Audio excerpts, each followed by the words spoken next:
The 93X Half-Ass Morning Show podcast is sponsored by Standard Heating and Air Conditioning. Regular furnace maintenance can be your wallet's best friend, slashing energy bills and warding off those inconvenient breakdowns that seem to strike at the worst moments. Don't leave it to chance. Schedule your tune-up today at standardheating.com. The 93X Half-Ass Morning Show. 93 Yep, nothing to get excited about. Chicks dig me because I rarely wear underwear, and when I do, it's usually something unusual. Are you the keymaster? Yes. Want this body? Is this a trick question? Take me now, sub-creature. We never talk anymore. This crowd has gone deadly silent. Cinderella story, out of nowhere. A former greenskeeper now about to become the Masters champion. It's in the hole! It's showtime. Word up. And word life. Welcome to... Oh, Jesus. Did Bill Murray die? No. It's his birthday today. It's Bill Murray's birthday? He's 73. I never even considered someone might think he died. Now I know. You're right. A lot of times when those montages happen, somebody had passed. That's my fault. No, that's not. Shame on me. What I do sometimes, Josh, is I jump to conclusions. You do. I do. I make that mistake quite often. That'd be a hell of a deal if Bill Murray died. Welcome to the program. Thursday morning. It is 5:42. Just in case you're just coming around and you're not sure what end is up. It's 6:42. Just in case you just... What? on the East Coast. For the folks who are just coming to and they're not sure what's going on, it's 7:35. Just trying to make somebody wet their pants and turn their ankle jumping out of bed, that's all. Bill Murray birthday. 73 years old. I was really, once you mentioned it, I was going to guess maybe he was even a little older than that. Know what I'm saying? Mm-hmm. Boy, one of my favorites. You're a big fan? I love Bill Murray. Same here. You like the Groundhog Day, and you like the Caddyshack, and you like the Ghostbusters. Sigourney Weaver and Ghostbusters. I was in fourth grade, and I had questions. What am I feeling? What is this? I don't understand. You looked at the big screen at your neighborhood theater. You saw Sigourney Weaver in the movie Ghostbusters, and you said to yourself, Miss Weaver, what are you doing to me? Yeah, I don't understand what's happening. Confusing at first, isn't it? Yeah, and then she becomes a dog, and it's even more confusing. I mean, Bill Murray even had to question himself once she became a dog. Boy, she was stunning in that movie. Yeah, and horny. I didn't even know what that meant back then. When I think of Bill Murray, I think back to, of course, all those movies that you mentioned. Happy birthday, Bill Murray. All those movies that you mentioned, absolutely, but I think back to Saturday Night Live in the 70s when I was a kid, watching, and it's been so long now, I wish I could give you more details on some of the characters. The sleazy lounge singer is the one that comes to mind. The rest of you probably have no idea what I'm talking about. I've seen the clips, yeah. God, that was a great bit. He was just this sleazy... That may be amongst all the skills that the man has as a comedy actor or a serious actor, although I can't say that I've ever watched any of his serious roles. Yeah, me either. One of the greatest skills he possesses is that sleazy dude. He plays that so well. So if you don't know these old Saturday Night Live characters, there was a lounge singer. I'm sure there's probably a listener or two who could text in that remember the character's name, but it was just this. My mother cannot watch Bill Murray on television or a movie because she just says he is so sleazy looking. And I've told and I've told my mom many times, I'm like, well, that's the character he's playing, proves how talented the guy is. And that sleaze was in full display in one of my favorites when you play Bigger and McCracken in Kingpin. Oh, man. Just the all-time, awesome, just great sleazeball dude. Just a prick. Yeah. Just an arrogant prick. He was wonderful in that, and I think we're all aware of of his skills for improvisation. Anytime a Bill Murray movie comes out, you find out after the fact that a great deal of his role was improvised. I mean, that's a gift that not a lot of people have. Yeah, the Farley brothers who directed Kingpin, wrote and directed Kingpin, they basically said afterwards, was like, we should have credited him as a co-writer because he kind of just got the gist of the character and just did it all himself and came up with everything on the spot. Some of the cameos he did, like in Zombieland. Yes, that was so good. And I'd imagine that was, again, just a bunch of improv. Yep. Mm-hmm. By the way, I am never, ever, ever again going to play a montage for someone's birthday. That is my pact to you because a lot of people thought Bill Murray died. And I understand. It never even entered my mind that somebody would think that. You know what, Josh? I wouldn't worry about it. I kind of like, now that I've thought about it for a minute, I kind of like the drama of waiting until we go live to find out if someone is alive or dead. Well, I don't want to do that to people. I think that's fun. I don't see anything wrong with that. I mean, if you would have said, yes, Bill Murray was dead, we'd still be having this same conversation. Yeah, just more sorrowful. Sorry, I haven't slept in 3 days. More sorrowful. Oof. I don't know. You do what you want to do, but I've always kind of loved that spur-of-the-moment cliffhanger. Oh, my God, has somebody died? I've kind of enjoyed that bit. People are texting in. It was Nick, the lounge singer from the old days on Saturday Night Live. A few people texting in about What About Bob? The man is alive. Again, in case you're just tuning in, the man is alive. That we know. Well, sure, you never know. Don't do that. Oh. Don't you do that, Ricky Bobby. I'm sorry. Richard Dreyfuss and Bill Murray in What About Bob might have been one of the best comedy combinations. Don't overlook what Richard Dreyfuss added to that movie. Stripes was the first movie, Bill Murray in Stripes was the first movie I ever saw boobs. And I was at a friend's house, and they had rented the movie, and the parents would make us cover our eyes at certain times. But I made a little slit in my fingers so I could look right through there. First ever movie boobs? Yeah. It might have been the first boobs I ever saw. I'm going to go ahead and say it. Not that I haven't said it before. I've said it before. Stripes, wildly overrated. Obscenely overrated. When I was a kid, I thought it was funny. You look, they're the two silly guys. They don't belong in the armed forces, right? I'm a little kid. When I watched it as an adult, I remember more than once watching the movie and saying, Jesus Christ, this thing is still on. It goes on forever. Yeah, it doesn't really. I saw it in third grade. It's pointless. The end of the movie where they actually go to Germany in the armed vehicle, it goes on forever. It's one of those where once you, in my opinion, when you grow up, you watch it and go, what the hell was the big deal about? I've never seen it. Well, you're 25. I imagine there's not a lot of conversation amongst your group of friends about old Harold Ramis and Bill Murray movies. Yeah, I looked up, his movies, they're ranked, and I don't know, probably the majority of these. Well, give us the top 10 if that's what you have in front of you. Number 1 is. Well, no, go 10-1. That's how we do it in the business. Okay. We go 10-1. Yeah. Build it up a little bit. She almost ruined it, Josh. Yeah. I know. Number 10 is Rushmore. Never saw. Oh, he was good in that. That was a fun movie. It has I like a really that movie too. dorky cover. It's adorable. Number 9 is I Love Dogs. Never saw it. Oh. It sounds cool. It's like Oh, really? You think that sounds cool? Ashley, the dog lover, thinks a movie called I Love Dogs looks cute. That'd be like if there was a movie called I Love Skull, and I said, boy, that sounds interesting to me. You guys would say, oh, really? Is that interesting? Okay, I never saw it. I Love Dogs. Number 8 is Ed Wood. Never saw it. Didn't see God, that is this one going to be just a big never saw No, it it gets party? to good stuff. Number 7 is the Grand Budapest Hotel. I haven't seen that either. Again, with the never saw it. Number 6 is Fantastic Mr. Fox. Haven't seen it. Half of this I'm not That's familiar an with. animation. Number 5 is Moonrise Kingdom. Oh, for God's Haven't sake. seen it. Number Who put 4 together is The this Jungle list? Book. The Jungle Book? Yeah. No, never saw it. Which is awesome, dude. I This love is a The list Jungle of Book. Bill Murray movies? That's the one that I know of right there. Top rated, yo. When is the part where he's ever getting to the good part? Before you Right go any here. further, Josh asked you, who put this together? This is Rotten Tomatoes, so it's based off their Rotten Tomato scores. Also, these are like professional movie critics. Oh, they're boring people. Yeah, they are. They're boring They're people. not going to go for the like a Caddyshack No. or a Ghostbusters. That's too predictable. Too mainstream. Too easy and too mainstream for the movie. Give us the top 3. Have we seen any of the top 3? Definitely. Number 3 is Lost in Translation. Okay, what are you doing? I haven't seen Is this it. a joke?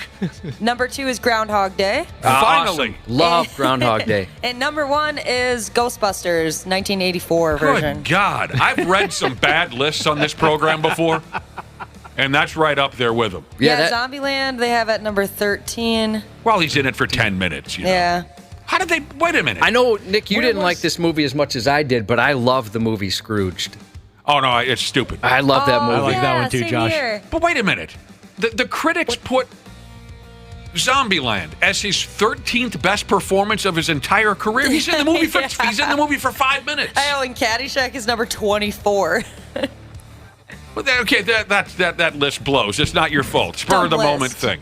Spur of the moment thing. I've done, like I said, I've done it many times. I've had a list in my hands and said, "Boy, everyone's going to love this." And then 3/4 of the way through, I say, "This list blows." There you go. Oh, people love the man though. They love the man. They're texting in the movies that they love, starring or at least just sort of featuring Bill Murray. Space Jam, never saw it. I haven't seen that either. Yeah, he was good in that. That was fun. Did you guys ever see him at a Saints game when he owned the Saints? No, but I love hearing stories from people who have had random encounters with Bill Murray. There's an entire documentary about it. I'll look up the title here, but there's one in particular I really liked. He was at a music festival, and after the music festival, he ended up going to a house party with some people he had met, or he just kind of, all of a sudden, Bill Murray was just at this house party, and they ran out of beer, and the guy who ran the house was like, "Hey, I'll go down and buy some kegs," and Bill Murray pulls out a bunch of cash and hands it to the guy, and the guy's like, no, Bill, I can't accept that. He goes, no, it's okay. I've been saving up. I've heard good and really bad stories about personal encounters with Bill Murray. Oh, have you? I kind of like that. Unfortunately, I have as well. Which is only natural, you know. Yeah, he's a person. Yeah. What's interesting, Josh asked a question about the Saints game. Let's say that 1 million people have been to in the history of the St. Paul Saints, 1 million people have attended their games. 999,000, how do I say it? 999,999 will tell you they've had a personal conversation with Bill Murray. Yeah. Right. Never saw it. What's that? Bill Murray at the Saints game. That's probably because he's gone to 3, but people act like he's there for every Yeah, I game, was wondering. You know, people act like, yeah, hey, I got tickets to the Saints game. We're probably going to run into Bill Murray. I don't think I would have recognized him whatsoever, especially if he had like a ball cap on or something. What? He just looks like another regular guy. Like, especially if no. you're out and about. You seriously? Oh, I would. Well, I Yeah. suppose maybe you're too young to have watched as many of his movies as we have. Yeah. But yeah, Bill Murray, definitely I'd recognize him. Now, people are busting my chops saying, no, the first boobs that you ever saw, meaning me, are my grandma's. And now, let me be very clear. My grandma's were the first boobs in person I've ever seen. Stripes were the first boobs in general I ever saw, and that was on TV. And your grandmothers were the best looking set that you looked at up until you were about 30 years old, correct? By far. It disgusts me, but they were excellent. They were incredible. By far, he says. No competition. You want to know how this works? You know how he's real, Josh. He's real. He's a real person. He's honest. He gives us real answers. And she was a grandmother. I know. It's Still carrying those It's around. impressive. It disgusts me. Those Zeppelins she was carrying around. Or those warlocks. Isn't Bill Murray dating a woman who's like 29 years younger than him? I too? would be if I were him. I think you're right. Yes, Bill Murray is alive. Again, people are texting in, why are you talking so much about Bill Murray? It's his birthday. He's 73. I never considered putting a montage together would make people think he was dead, but it makes complete sense now. I totally understand why that would. I hadn't beforehand, so no longer will I do that for people's birthdays. Again, I'm arguing against where you're going with all this. But somebody called me a dick. You're not a dick. That is whoever called you a dick can show up here at the radio station, and he and I'll have an effing conversation. I wasn't trying to be a dick at all. Trying to honor the man. I like it. It's like a game show. Alive. That's or what Dead. right. Or Playing Alive. You like it too, Wapple? Yeah. I like it when you play. I like that. I like not knowing. Because in half the time, I don't know. Maybe this individual died. Don't beat yourself up about this, Josh. Where was I going with this? Oh, speaking of older, wildly popular actors, I'm sorry if I'm inadvertently bringing up a horrible, dark subject, because I don't know. Is there something going on with Kevin Costner's personal life? He's getting a divorce. Okay. And there's been some... He doesn't get along with Taylor Sheridan, supposedly, who created Yellowstone and pretty much every other show I watch right now. So kind of a sad note right there. What's sad? That Kevin Costner and Taylor Sheridan don't get along. I absolutely love both of them. Who the hell's Taylor Sheridan again? The creator of... Yellowstone and... bunch of other new shows. 1923. Mayor of Kingstown. Okay, fair enough. Oh my gosh. Special As soon Ops as I look Linus. up Kevin Costner, the first thing that comes up is breaking news. Kevin Costner's ex-wife seen out running errands after divorce. Whoa. Hey, crazy. See if you can find a top 10 movies in Kevin Costner's career. Okay, thankfully, I got a little nervous there bringing it up because I don't know what's going on with anybody anymore. But so it's typical Hollywood stuff. He's getting a divorce. He's squabbling with other... Okay. And it sounds like, there's a... What's that called? Alimony. Yeah, he's getting taken to the bank big time, it sounds like. Yeah, the alimony payments... Redonkulous, Nice. super expensive. So Wapple just said he thinks that Bill Murray is dating a woman that's, 30 years younger than him. And, of course, why wouldn't you? And it brings up a conversation I recently overheard at my neighborhood bar. Some people were talking about Kevin Costner. It probably started by talking about that show, Jellystone. What the hell's it called? Yellowstone. So they're going back and forth talking about Kevin Costner. And they were talking about his divorce. And they were saying... well, maybe once he's single, he'll start dating this aged actress. Maybe Sigourney Weaver even came up if she's still alive. I don't know. You see where I'm going with this? They're saying, well, maybe since he's near 70, maybe he'll start dating this older actress. Oh, wouldn't he look cute with this older actress? And some younger guy in the bar who was pretty drunk says, are you kidding me? He's probably currently crushing a 20-year-old. He's Kevin Costner. Stop saying he's going to be with this old lady and that old. He's crushing, is the word he chose, a 20-year-old. Dude, have you seen him recently? No. The guy's 68 years old. He looks amazing. Yeah. Incredible. I can't believe he's... Too. Yeah, he does. He looks great. 68, good man. for him. Good for him. For the love of Pete. Breaking news, his ex-wife is running errands, you said. Yup. Slow news day, I guess. That's a big deal. That can be a big deal. I know for Josh it's a big deal to run errands because the last thing in the world he wants to do is run errands. I can't stand it. I don't like it at Oh, all. I love errands. Do you really? Yeah. Get a little coffee. Go to all the stores I got to go to. It's nice. I just read Minnesota is one of the most affordable states to get coffee, to buy coffee. Did you know that? Oh, To really? buy coffee, I wouldn't know that, Josh, because in my entire life, I've never got, or I think the proper way to say it, I've never gotten one coffee. Never once? You've never had a joint. I've never had a coffee. Have you ever gotten something from like a Starbucks or a Caribou that isn't coffee, like a hot chocolate or a smoothie? No. No. What about a you cake gotta pop? try it. Did you ever get a cake pop? Oh, cake pops. I don't even know if he knows what that is. He does not, I can guarantee you. Look at my actually- friggin' face. I don't know what a cake pop You'd is. like a You cake pop. tried a You cake probably pop. I tried a cake Yes, pop. I watched you do it at Randy Shaver's gala thing. It was one of the desserts. You tried a bite. I do not think you enjoyed it. Was I confused as to what I was biting into? Yes. Okay. You were very cautious. Really? I don't remember that. And I did not enjoy it. I don't think so. Because one of the things that I think both of us liked about Randy Shaver's little fundraiser party at Medina Ballroom, one of the things we liked was there was a lot of sweets to be consumed. Oh, yeah. And I must have, I wasn't familiar that I was partaking in cake pops a couple months ago, Josh. I'm surprised they had that at a fancy gala like But that. I guess they had a bunch of variety of stuff. It was cool. I guess I've had a one. So Minnesota came in 7th in a study by Price Listo of the most affordable coffee prices in the U.S. So how many of you just go out and get cups of coffee now and again? I don't. Nope. I do. Do you? So my Smashly wife and- used to really be into it, and not so much anymore. But I would hate ordering for her because it was so confusing. Oh, yeah. And then I got yelled at once because I ordered a medium, and they're like, "Don't you mean is it venti?" Yeah, I don't know. Yeah, Starbucks something has like that. confusing sizes like that. So they were pretty. I don't want to say. Well, shoot, maybe I did.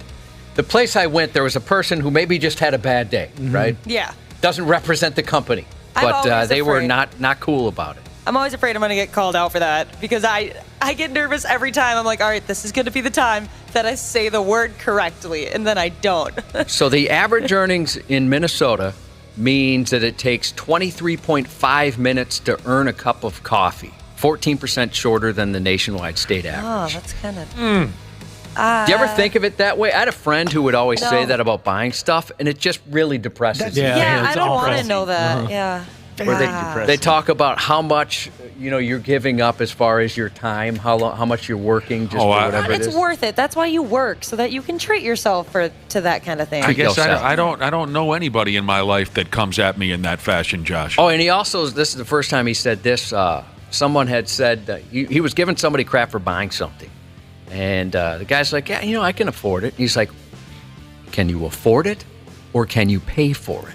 Oh, here we go. Oh my gosh. I don't like that this guy guy. just rules at parties. By the way, this was in high school. Yeah, he was that guy in high school. What Jesus. he's doing now. Did the dude just have a permanent erection in economics class? No, he didn't go do anything with economics. Yeah, he was a bummer. Sounds like it. I'm bummed out hearing about it all these years later. I'm happy to say I don't know anybody like that. Can you afford it or can you pay for it? And the way he said Good it too point. was like, just drop that knowledge bomb on you. That's a thinker right there. I'm going to walk away and let you think about that. So if you're just tuning in, Bill Murray has passed away. No. He is not passed. No, he's alive. No, he's it's fine. his birthday. He's fine. It's his birthday today. He's 73. Well, what do you think about this? We're one day away from our big boat party tomorrow. Tomorrow damn night, St. Paul. Uncle Chunk, Lucky's 13, Anytime Bail Bonds, Paddleford River Boats. With special guest Will Smith. I have no idea what I'm talking about at this point. We're not. You got lost towards the end there. Yeah, I forgot where I was going with this. Will Smith's not going to be on the boat. Ah, darn, that would have been fun. We're going to bring a live mic, though, and dedicate an hour of the party to having kind of a town hall type discussion on the current state of politics. So, bring your political opinions. We're going to dedicate an hour. Give me the greatest boat ride ever. Ashley's going to give us her top 10 marine-based movies. Mariner-based. How should I say that, Josh? Maritime? Maritime-based films. Titanic will be nowhere on the No, list. they're not going to put Titanic on The there. first 7 movies we're all going to say, never even heard of that friggin' movie. Hunt for Red October? Not going to be on No. there. Captain Phillips? Hell no. Waterworld? Not going to be on there. No, that's number one. What a crowd. I did like Waterworld. Speaking of Kevin Costner. Full circle. Nice. That's what we do around here. It's the drugs. How you feeling over there, Cubby? Hot garbage. Oh. I'm faking it as much as I can. Is that why you're in a t-shirt? Yeah, I'm super Just hot. sweating? Yeah. Yeah. I don't That like makes to, sense. I don't like to hear that. Me and Ashley were like, that's kind of weird. Josh is in a t-shirt. Yep, I noticed immediately. Wapple came in. I was like, Josh is in a t-shirt. Josh is in a t-shirt. 98 degrees at the state fair, and Josh is still in a sweatshirt. But right now he's feeling so crap he's in a t-shirt. That's one of my Will you guys stop favorite things. sexualizing me? I'm a human being. I'm not just a piece of hot meat. Yeah, even though you're sick, I was actually going to come in there and see if I could get a selfie with you because you look so damn good. When we're at the fair, Josh, there's always a couple people that come up to me and they're like, "Is he hot wearing that sweatshirt?" Like, no, he's good. He's just crazy. Yeah, I don't like the comfortable. sun on my body. Keep the sun off my body, I always say. Hey, Nick, did you get your Baker Mayfield jersey? Oh. Death Metal Jesus just reminded. I forgot all about that. I'm glad you brought that up because I was just going to address it. I hope it doesn't disappoint too many people, but no, I will not be able to wear my Baker Mayfield jersey for tomorrow's boat. I didn't order it in time. So I guess and I think someone brought this up a few days ago. I'm going to dedicate that jersey to our party in Wisconsin. Sorry, I'm not good with the internet. It's okay. Yeah, you guys woke me up to it a few days ago by saying, hey, dummy, you better order that friggin' thing. It takes a while. I don't know these things. So I didn't order it in time. It won't be ready for tomorrow. If I tie-dyed you a creamsicle shirt and, hand drew... No. That's even worse than... Darn it. That would be fun. That's terrible. And your little handwriting, too. Do you know how to tie-dye? Have you ever tie-dyed anything? Yes, I have. You have? Yeah. I know course. it. Well, I was supposed to go play hacky sack or disc golf or something like that. No, unfortunately, it was Girl Scout camp, and I was in the Boy Scout section. I don't understand what it means to be at a... So you went to there was the Girl Scout camp, and they had like a daycare for like boys where if your mom worked at the camp and your sisters were there, they had a daycare section. So I have no idea what's happening. Oh Am I the only one who has no idea what's happening? Probably shouldn't have brought that up. Dude, you were dragged along Hang on to a second. Girl Scouts? I know I'm going to regret this, but please, you were a Boy Scout? Yeah. One Okay, time please, I was a Boy just... Scout, but this wasn't just for Boy Scouts. It was just scouts. It was Boy Scouts and Girl Scouts. daycare for kids of Girl Scouts, like family of Girl Scouts. So, you were a little boy. Yes. Your sisters were in the Girl Scouts. Yes. And they had a system where they would babysit siblings of the Girl Scout troop. You would go to like Girl Scout camp, and then there was an area where like the boys would be if you were in daycare. Okay, so the answer is no. My Baker Mayfield jersey will not be ready. I don't know what's happening, and I just feel like I'm going to end up getting mad for no reason. It's Girl Scout camp, but there's daycare for boys. Okay. No Baker Mayfield jersey. It's not going to be there. No Baker Mayfield. Not for tomorrow. not for the boat ride tomorrow. Did you order one yet? Or you No, got to get on that just, stuff? I just figured, F it, I'll just, there's no one around to show me how. And every morning I try to remember to ask you young people, and then I forget.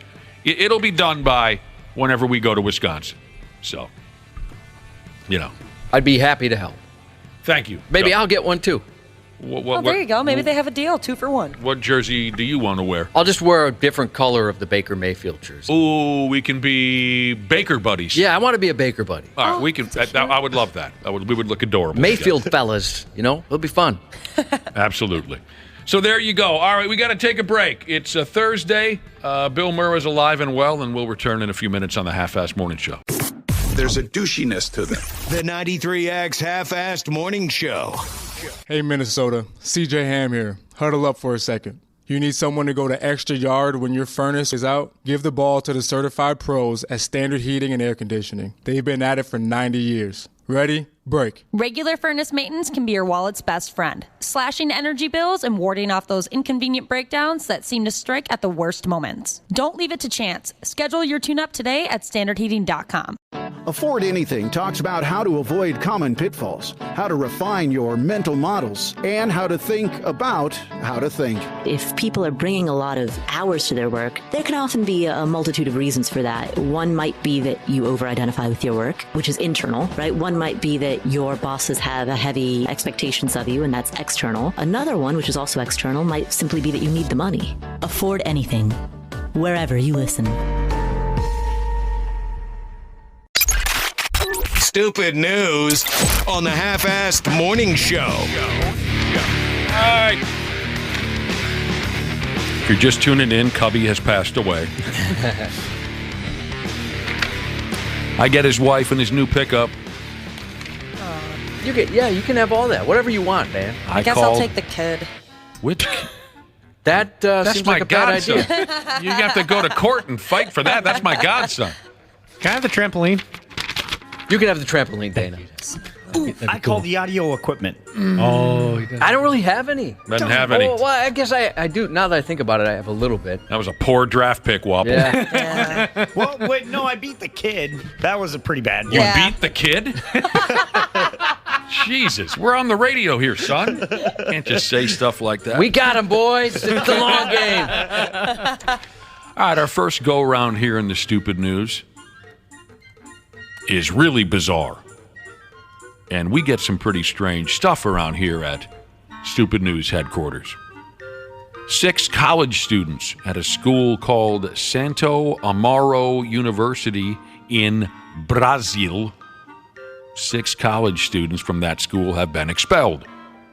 They've been thrown out of school after a video went mental on the internet. A video of the students involved in what they call here in the story a, quote, disgusting group masturbation celebration. Celebration. It's not quite what you might be thinking. Not that I'd expect anyone to have a definitive idea right off the bat as to what a group masturbation celebration looks like. But I'm just guessing it's not what you might be thinking. It's not like they circled up in a group tug-off with noisemakers and streamers, Oh, you know. that's exactly what I was picturing. And I don't blame you for picturing that. This actually happened back in April, but only recently did the video gain some steam, in case you're keeping a calendar of events. So here's the deal. The video shows the boys from the school's futsal team. And now, for Christ's sake, I got to stop already, just in case anybody cares what futsal means. It's a silly indoor version of soccer, okay? Just in case that was bothering anybody. So back to the story. In the video, the men's futsal team from this college is sitting in the bleachers watching their women's college volleyball team play, and all the boys have their pants around their ankles.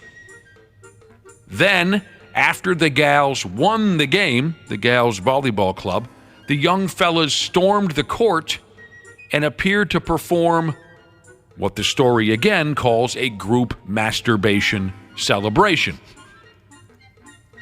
The dudes paraded around the gym with their shorts down, touching their wads as those in the stands looked on in disgust. Now, I only saw a small sample of the video.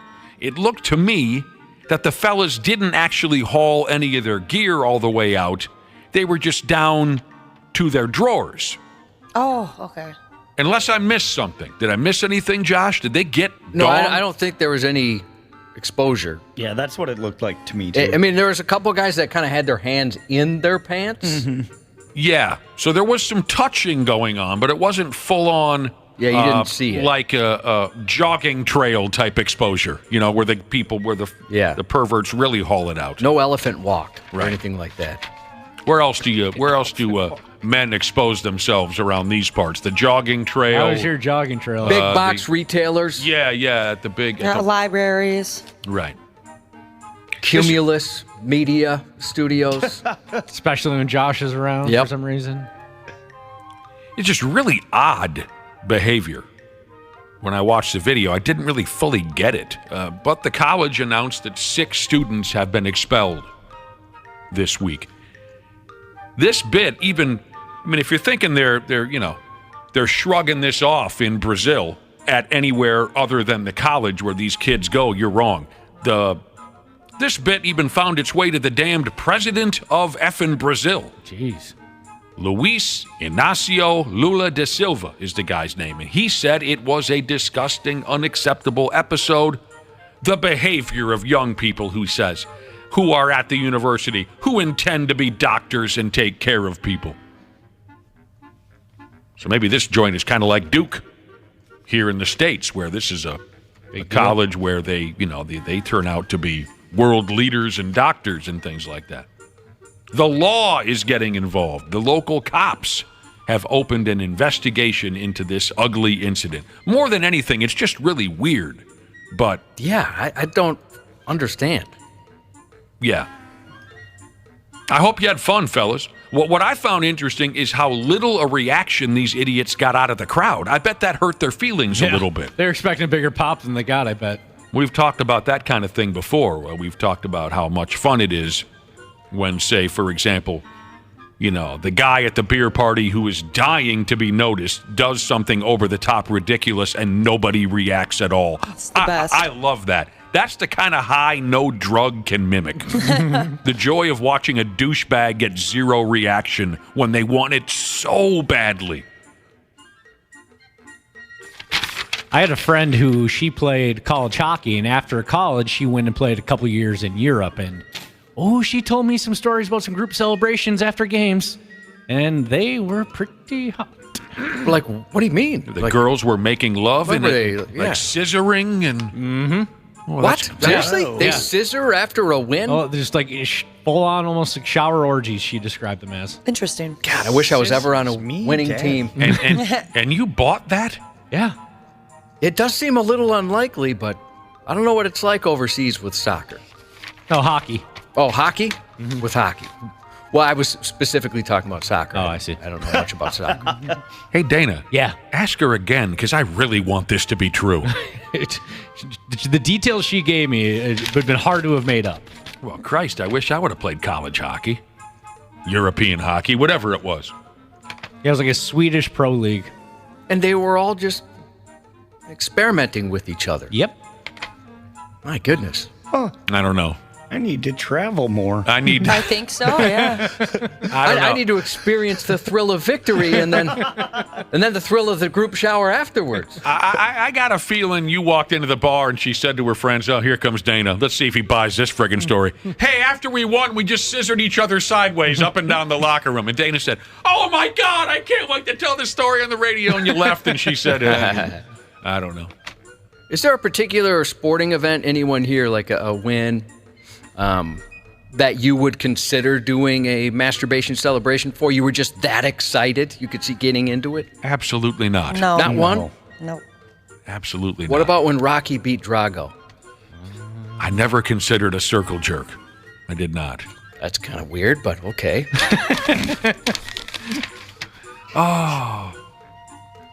Yeah, fellow Americans, we are just some wildly violent idiots around here. You didn't need me to tell you that. You know. And if you didn't know, your ass better call somebody.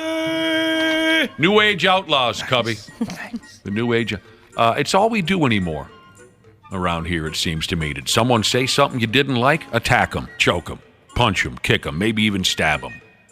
Did you not get the treatment you think you deserve? Shoot somebody. Yeah, we're doing just fine. Oh, and here we are in Florida for our next stupid news story. Speaking of violent idiots, here's the deal. A lady down that way was arrested for allegedly attacking two people at somebody's swimming pool because she says the two people were, according to the violent attacker, the two people were, quote, doing inappropriate activities. A 41-year-old gal with the name of Amanda Ferragamo was arrested and charged with domestic battery. The local sheriff's office said the incident happened up and around 2:30 in the effing morning, late this past Saturday night, Sunday morning kind of a thing. And yeah, that's around the time a night stupid things happen. If you're still out and about at 2:30 in the morning, you're probably pretty stupid. Oh, yeah. You're getting into trouble somehow. This Ferragamo lady allegedly accused a guy-girl couple of doing inappropriate activities. And then she shoved the lady half of the couple. She shoved that lady. And then smacked her smooth across the face. Crack in the mouth. And then Ferragamo, what the hell's her name again? Ferragamo. She shoved the dude and then smacked him across the face, too. Like Butthead does Beavis on the couch. Butthead does not treat Beavis very well. So she shoved and slapped both of them. When the cops got there, I like this line. The dude pointed at Lady Ferragamo and said to the cops, "She effing attacked us. She's pissed." I thought she looked a little on the crazy side in her mugshot. Let me tell you something about that mugshot, Cubby. This is an all-timer. I mean, nobody's putting me on the cover of any magazines anytime soon, but this lady has the widest and squarest jawline I have ever seen in my life. Yeah, well, it reminded me of that character from Family Guy with the huge jaw. It's like he's not in there very often. You know what I'm talking about? Yes. Undercrust the Third or something like that? Yeah, I don't know. Is he the rich guy? He reminds me, or she reminds me of I know there's a cartoon character. Anyway, you have to see this mugshot. Tell me this lady does not have the widest and squarest jaw you've ever seen in your life. The character you're thinking of, James William Bottomtooth III. Yeah, there we go. That's the guy. He's got that jaw is that? unbelievable underbite, that character. She doing jaw workouts? How do you even get a jaw like Dude, that? I'm telling Intense. you. I thought only professional cartoonists could construct a jawline like that. Check that out. It looks like she might have like extra teeth. That's so big. But you're right, Cubby. She does look a little uncorked at the same time. Yeah, just the way she's looking at the camera there. Oh, yeah. But, going back to, it's 2:30 in the morning on a Saturday night. What do you expect? That's when stupid things happen. It reminds me of my buddy Donnie, and I know what you're saying, again, with the Donnie stories. But back when we used to go, the last couple of years, this tradition has started to fade a little bit. I'm sorry to say, but we're all getting old. But for 25, 30 years, we would go every summer to BIR for the NHRA drag races and party in the zoo. We partied our nuts off. And one morning I woke up about 9:30, and there was no sign of Donnie. And I asked another buddy in our group, I said, well, where's Donnie at? And they say, oh, he just went to bed. He was out drinking till 7:30 in the morning. Walking around the campground drinking till 7:30 in the friggin' morning. A couple hours later, Donnie comes out of his tent, and he's got a massive raspberry on one side of his face. And it's fresh. It's still kind of dripping a little bit of blood. And I said, what the hell happened to you? And he said, oh, yeah, I was drinking a couple hours ago, and some guy thought I looked at his girlfriend, so he punched me in the face. Oh, man. And all I had to say was, Donnie, I said, that's what you get for drinking till 7:30 in the morning. What did you expect? There was another story published about this incident here. They said the people that were doing something inappropriate, they were stretching. It was like a yoga thing or something at 2:30 in the morning. No kidding. Yeah. It was friggin' yoga? Yeah, some sort of stretching. Unbelievable. Florida. Weird. What are they? What? Will you get right at one point or another, Florida? Every week there's some insane story, and now Floridians are doing yoga at 2:30 on a Saturday night, 2:30 in the morning. How much do stores want in trade for one of those Apple watches? Anybody know? Well, it depends on the one. $200? Yeah, you could get like an older model for $200. Do any of you guys have one? No. My girlfriend does. I always wanted one, but I think that I have bad eyesight. The apps are so small. I don't understand how people can use them. Oh. $200. I thought it'd be more than that. Well, some of them can be crazy expensive. Some of the bands can be insane expensive too. A woman in Michigan was in an outhouse a couple days ago, and she dropped her Apple Watch down into the tank. Ooh, that sucks. I hate dropping stuff into the porta potty. Down into, what do you mean? You've done that before? You're making it sound like you do it quite often. Yeah. God, I hate this part of my life when I'm always fetching. So what are you talking about? I guess it's happened twice. One time I dropped my phone in the porta potty, but I had headphones in, so I was able to yank it back up by the headphone cord. And then it's like when you have a trophy walleye on and that line is really tense. You don't know if you're going to be able to reel it in. Yep, absolutely. That must have been stressful. It was. Relying on your headphone cord to save your...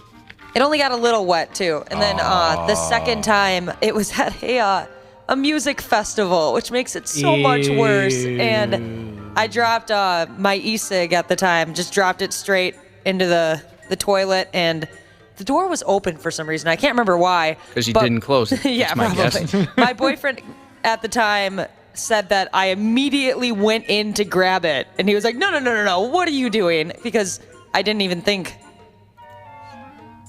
That's crazy. So you were going to maybe grab that and then put it in your mouth again? I think I would have tried to clean it, or it would have registered once my hand was in the porta potty that, like, oh, wait, you don't want to be doing this. Oh, that's nasty. Porter potty. I love that you say that. How do you say it correctly again? Porta. Porta potty. Okay. So many speech impediments around here. It's tough to keep up with. All right, here we go again. A woman in Michigan. She's sitting in the outhouse, drops her Apple Watch into the tank, down into the hundreds of gallons of urine and liquefied feces. Well, she decided to retrieve the watch by lowering herself inside the tank. Oh, no. Yeah. It was big enough that she fit down in there. Oh. But then she got stuck. Like you might see in a television show, the way folks might get stuck in quicksand. You see what I mean by stuck? Just slowly going down. It's like ponds. It's pulling you down to the bottom. I mean, once her feet and legs got in there, it just sucked her down. Oh my gosh. And she's knee deep. One of us. What does that mean? A poop people. Poop people? Yeah. Do you know the poop people, Josh? Is that like crab people? Yeah, but they live in the outhouse. Yeah. Once you get stuck in there, you turn into one.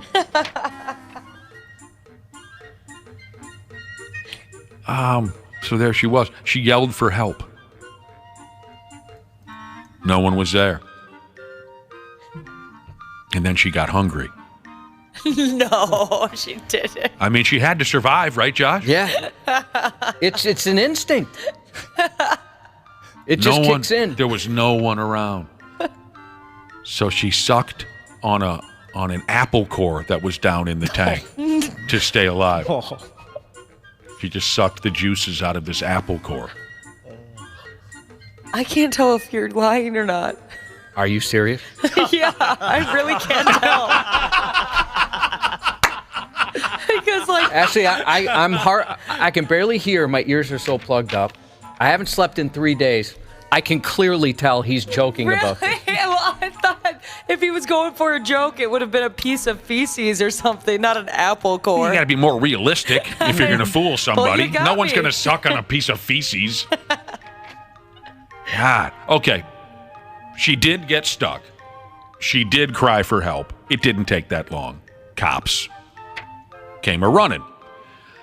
And she was stuck. They had to cut the whole schmear open, you know, the porter potty, as you would say. They had to kind of cut it loose, and they wrapped a strap around her and hauled her on out of there. She did manage to retrieve her turd-soaked watch.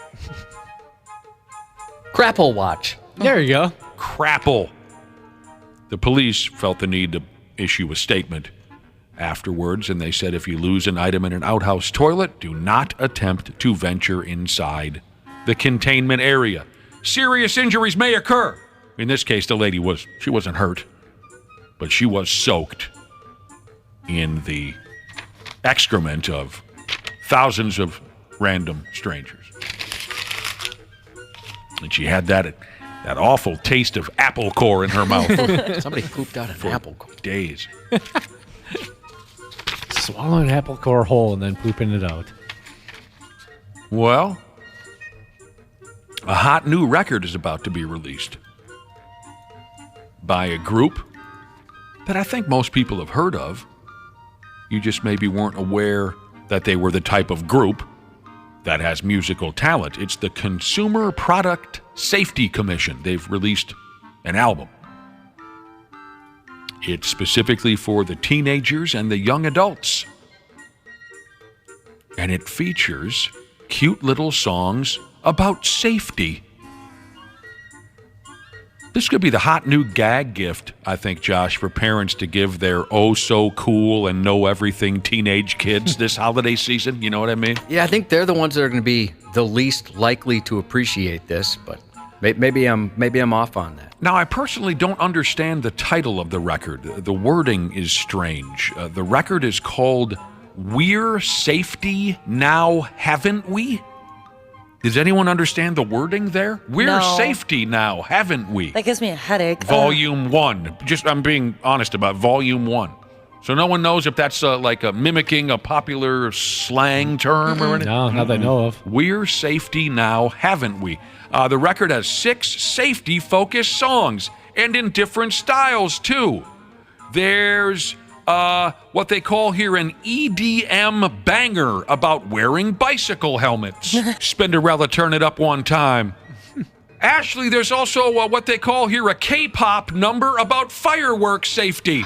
Here's a question from a listener. Do they have a song warning about promiscuity? No, I don't think so. I don't think they talk about sex. They have one encouraging it.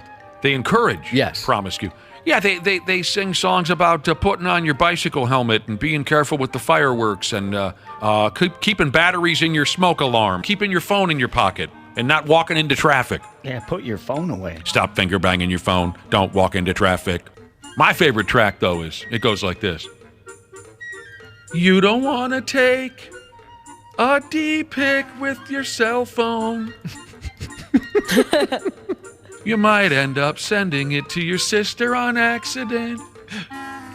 You don't want to take a D-pic with your cell phone.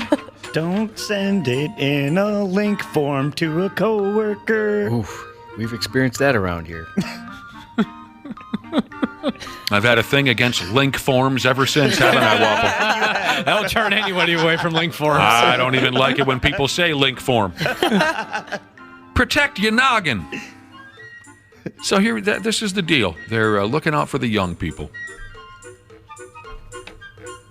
And I like this group. I really do. I read that the Consumer Product Safety Commission will be opening for the Spin Doctors and Ace of Base on an upcoming fall tour. That's a hell of a bill. They've dabbled in music before, the Consumer Product Safety Commission. They apparently had a big hit years ago singing a song about pool safety. Look out on the diving board.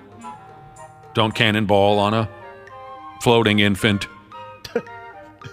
Physics teacher Jesus says that's going to be his new classroom jam. Heck yeah. I think that'd be a fun part about being a teacher, trolling kids with stuff like that. Oh, for sure. Yeah, kids are always mangling themselves. So, the song about pool safety, it says here in the article, was called Who Cut a Turd in the Public Pool? I gotta give that a listen. I don't want to be the guy to cut a turd in the public pool. They'll call me Turd Boy until we graduate from high school. I don't want to be... You take it, Josh. I think I can't. Why don't can't you do any take better it? than that. I want us to be a duo. I think you secretly love that song. A duet. That's what it seems. Wait, you reference that song a lot. I think you secretly love it. It's one of my favorite songs. Do I got time for one more? Yeah, I hate to be the guy that... Go for it. This sounds like something here. It does. Summer's in the neighborhood of 1,000 people who identify as dogs gathered in Berlin, Germany a couple of days ago for just some kind of a thing. They just gathered. And while they were all together, they communicated only by howling or barking at each other.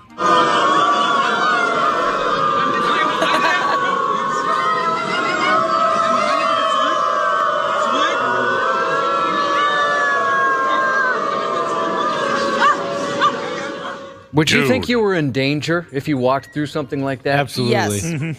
Hoo-wee. That is interesting.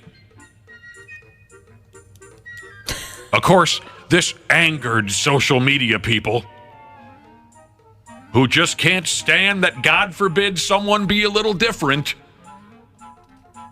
Unbelievable. I read some of the comments from people on social media. What the hell has you so pissed off?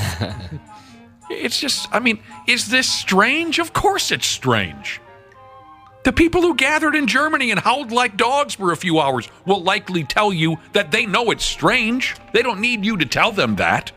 But who effing cares? Yeah, let them do their thing. Good God. Apparently the dog people in Germany are following in the paw steps of a fellow we've talked about before here on this program, Taco the human collie. Remember us talking about Taco? Yeah. Yep. He's a Japanese fella.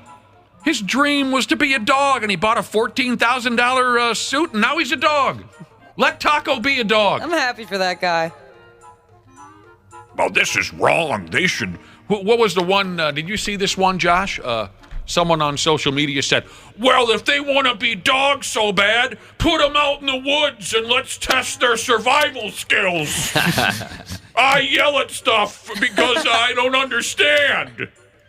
God, I'm sorry. I'm ready to blow up here. It's unbelievable. Who has the time? That's something that enters my mind once in a while. Somebody here texted in and said, just walk into the middle of the group and yell, sit.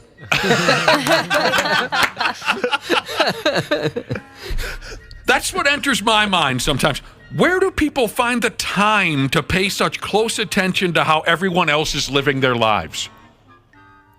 By the time I'm done with what I got to do with my own life, I got about 2 hours at the end of the night to have a few beers and watch the ball game. Do you think I want to spend those 2 hours being some kind of overly judgmental prick on social media? Hell no. I mean, even if I did have the time, I absolutely do not care. I mean, sure, I'll try to, what's the word everyone uses now? I'll try to shame you for putting ketchup on a hot dog. I'll claim you're wasting your time on Adam Sandler movies. I'll go, but you want to be a dog? Be a dog. Put them out in the woods. Let's see if they really know. Just shut up. There are other half-dog people out there. There's a dude called Tom Peters. He identifies as a Dalmatian. There's a dude out there who spent $23,000 for a custom wolf suit because he wants to be a wolf. Whoa. That's pretty cool. Bucks. Yeah, bucks, dude. I wonder, a callback, if he could afford it or just pay for it.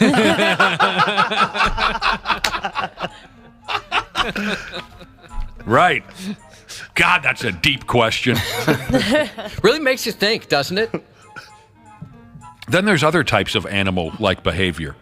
I thought it was kind of odd that this was included in the story, but I'm gonna let her buck anyway.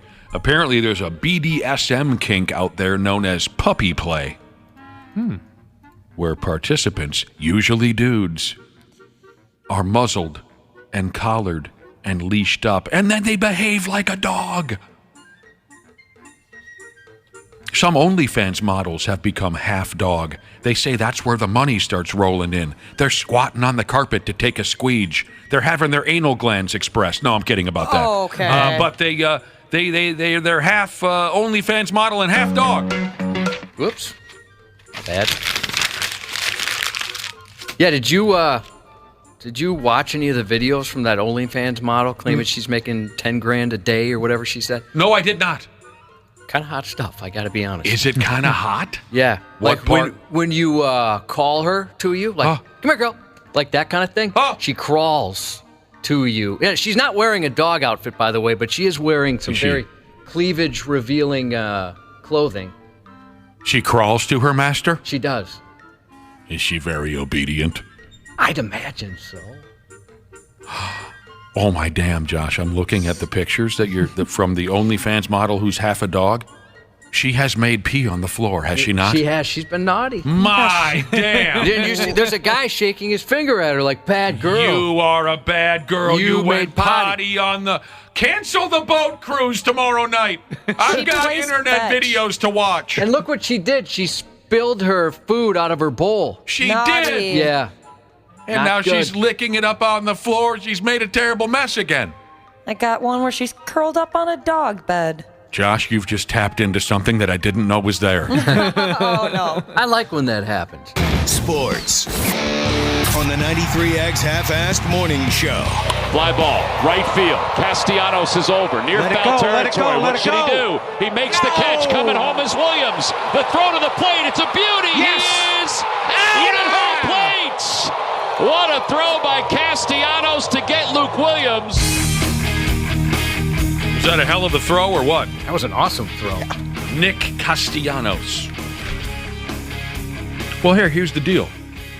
Twins won last night. Yesterday afternoon, I should say. Nice comeback win over the Cincinnati Reds. Cleveland, the Guardians, lost last night. The magic number? Just one. It's a pretty good magic number to have. So I think if I follow this correctly, Cubby, if the Twins don't play tonight, if the Guardians lose tonight, they're playing against the Baltimore Orioles, and the Twins win the division, and the boss said we get tomorrow off. I didn't hear that. I think that's how it works. We'll clarify things with Randy Shaver, but I'm pretty sure that's how it works. This is the scenario we've been talking to Dick Bramer about the last couple of times he's been on, where they could possibly clinch the division while they're sitting at home with their wife and kids, which kind of sucks. The Twins beat writer just tweeted the Twins have a chance to clinch the division, but they'll need both Cleveland and Detroit to lose to do so today. What the hell? Yeah. I hope they don't do it today and they do it tomorrow on the boat party. Then we can celebrate. All right, Detroit and Cleveland. We'll get into this a little bit later. This is funny. Tree Master Jesus must not be a fan. Tree Master Jesus texted in, Nick Castellanos made a good play. Who died? Randy Shaver will be joining us in a little while. We'll get into the Twins and everything else. There's a couple of football games tonight, I think, but I don't even see them listed in the paper. Did they cancel the games? There's more than one? I thought there was 2 games. Oh, maybe there. I just knew about the 49ers and the Giants. You're probably right. Here it is. San Francisco and the Giants. And nobody, and I mean nobody, is going to miss that game. Half hour from now, Randy Shaver. Stay tuned. It's Josh's News next. There's a douchiness to them. The 93X Half-Assed Morning Show. Hey, Minnesota. CJ Ham here. Huddle up for a second. You need someone to go the extra yard when your furnace is out? Give the ball to the certified pros at Standard Heating and Air Conditioning. They've been at it for 90 years. Ready? Break. Regular furnace maintenance can be your wallet's best friend, slashing energy bills and warding off those inconvenient breakdowns that seem to strike at the worst moments. Don't leave it to chance. Schedule your tune-up today at standardheating.com. Afford Anything talks about how to avoid common pitfalls, how to refine your mental models, and how to think about how to think. In the world of money and investing, it can be easy to be dogmatic about your beliefs. You're part of the FIRE movement, Financial Independence Retire Early, or you hate it, you hate it, you hate it. And either you embrace credit cards as a route to getting airline reward, or you follow the Dave Ramsey camp and believe that you shouldn't touch them because if you play with snakes, you might get bit. Afford Anything, wherever you listen. Half-Assed Morning Show. 93X. It's really unfortunate. It's scary. It's scary for our kids. It's very scary. Well, this is insane. A Hopkins man charged with attempted murder allegedly told police he stabbed a random victim at the U.S. Bank Stadium light rail station over the weekend to, quote, practice killing so he could better protect his family. 12:17 a.m. Saturday, Metro Transit police officers identified a 25-year-old as the suspect shown on video walking up to the victim with a knife while the unsuspecting man was sitting on his bicycle. For no apparent reason, the attacker turned toward the victim and stabbed him before walking away. Meanwhile, the victim appeared confused by what had just happened and is seen holding his right side. He dragged his bike and stumbled while assessing his injuries and asked bystanders for help. At that point, a different man approached the victim and helped himself to the victim's bike. He stole his bike. You have got to be... This is a different guy. Effing me. Man. What's going on? That is... Oh, thank God. Here comes some... Oh, there goes my bike.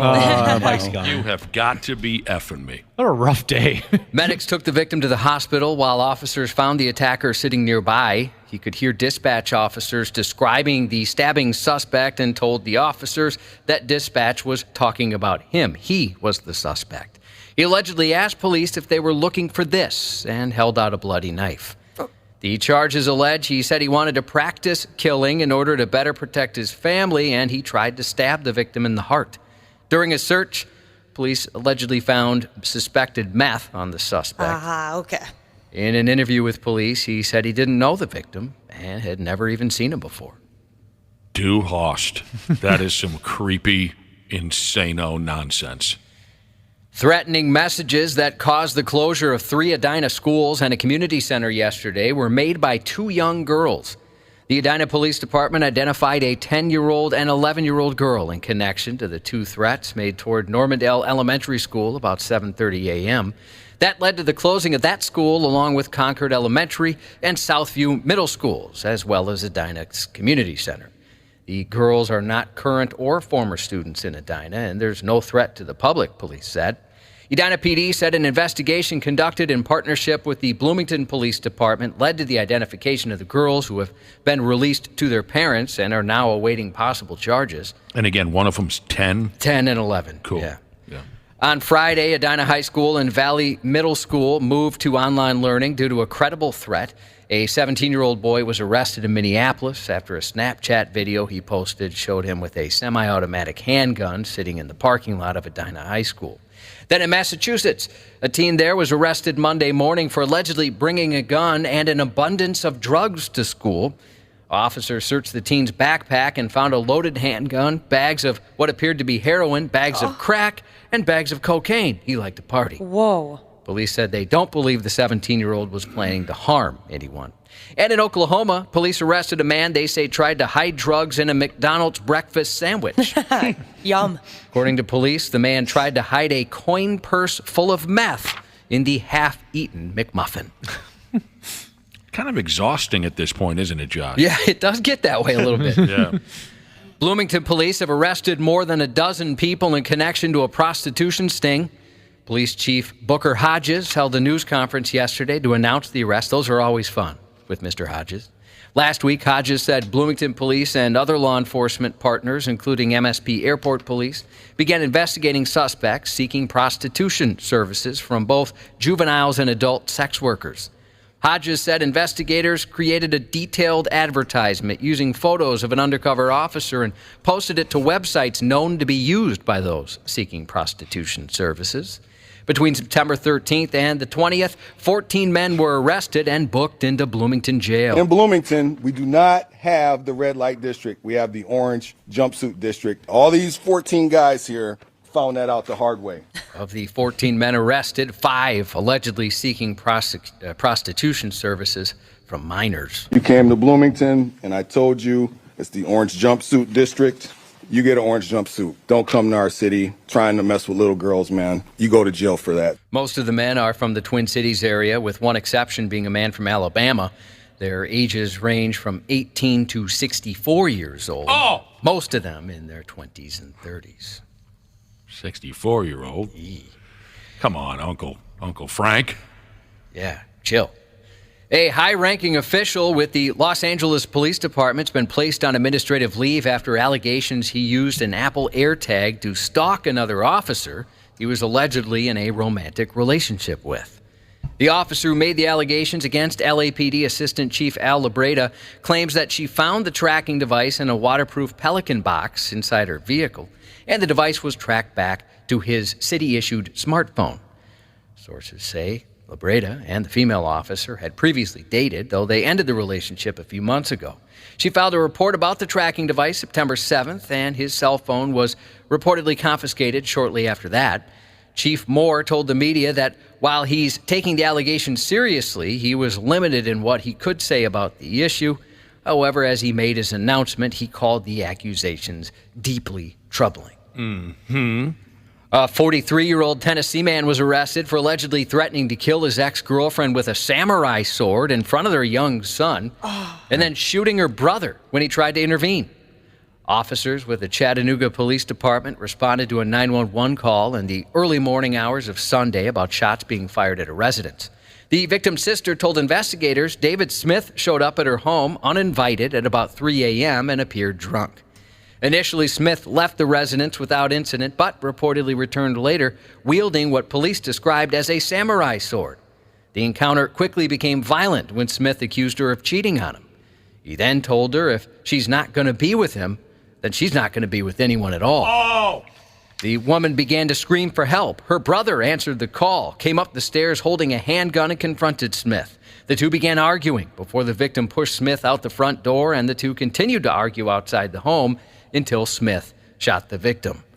Despite reports the brother-in-law had been fatally wounded and Smith had been charged with first-degree murder, a spokesperson for the district attorney's office confirmed the victim is alive, and Smith was charged with first-degree attempted murder. Jealous of the samurai sword, though. Yeah, that's pretty cool. Never had. Well, I take that back. We do have a sword, now that I think about it. What?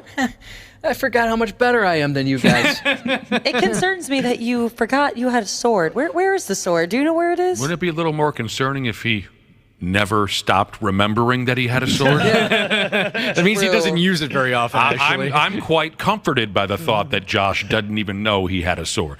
So tell us about your sword. Well, my son, when he was maybe 6, wanted finishing first place in a jiu-jitsu tournament. He won a sword. That's sick. Here, 6-year-old, have this deadly weapon. No, I should mention it's not sharpened. Okay.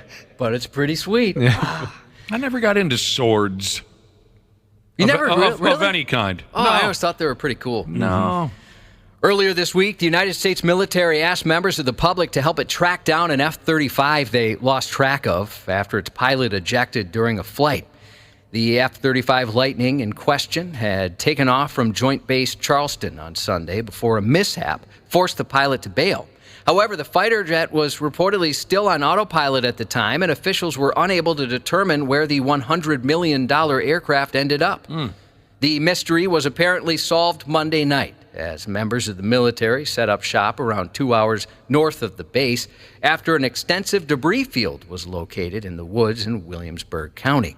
It took a while to find the wreckage in the rural area of South Carolina, but many on social media said it was well worth the wait because wreckage of the downed military aircraft was found near the home of 72-year-old Randolph White, whose recollection of what he heard during the crash led to the latest viral news clip. I was in the bathroom taking a shave, and I heard a screeching, between a screech and a whistle.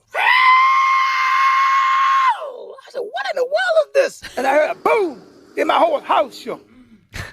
He was taking a shave. I've never heard it referred to that way. At first, I thought like we missed beep there or something. No, we did not.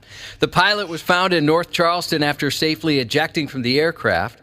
Here's more from Mr. White. Choppers keep flying around. I said, well, somebody must have robbed a bank or killed some people or whatever. I walked up there. They told me it was about the plane. Must what's it, a meteorite coming out of space or something? And I said, well, if it's an airplane, it needed to be reported. But that thing was flying just too low. I love this guy. We got room on the boat cruise tomorrow night? Oh, wouldn't that be great? Give this guy 2 beers and just say, so, what's been happening? You know what I mean? It reminded me of the R2-D2 scream. Oh, R2-D2. There's no clear reason for the incident. They're calling it a mishap. However, it is possible it was weather-related. Maybe the plane was even struck by lightning, some are saying. Struck by lightning. A Georgia woman who didn't want to hear her neighbors barking dogs will no longer have to do so because she'll be spending the next 27 years in prison for violently taking matters into her own hands. This is going to be bad, isn't it, Cubby? It's not good. Late in the morning of November 29th, police responded to reports of a shooting and found a woman suffering multiple gunshot wounds standing in the roadway.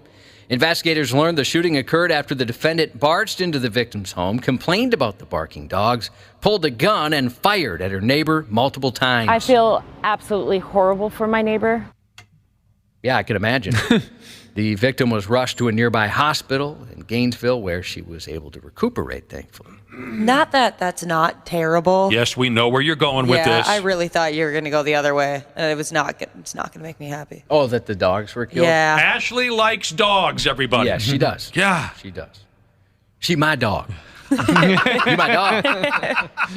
A 19-year-old thrill seeker was rescued from California's tallest bridge Monday after he got stuck swinging from the structure's underside as his buddy filmed the ill-advised feat. That is a really tall bridge, man. I'm not sure I would be doing that. Yeah, no judgment, but come on, guys. The Daredevil's 17-year-old friend was filming the teen swinging from the Forest Hill Bridge when his equipment failed.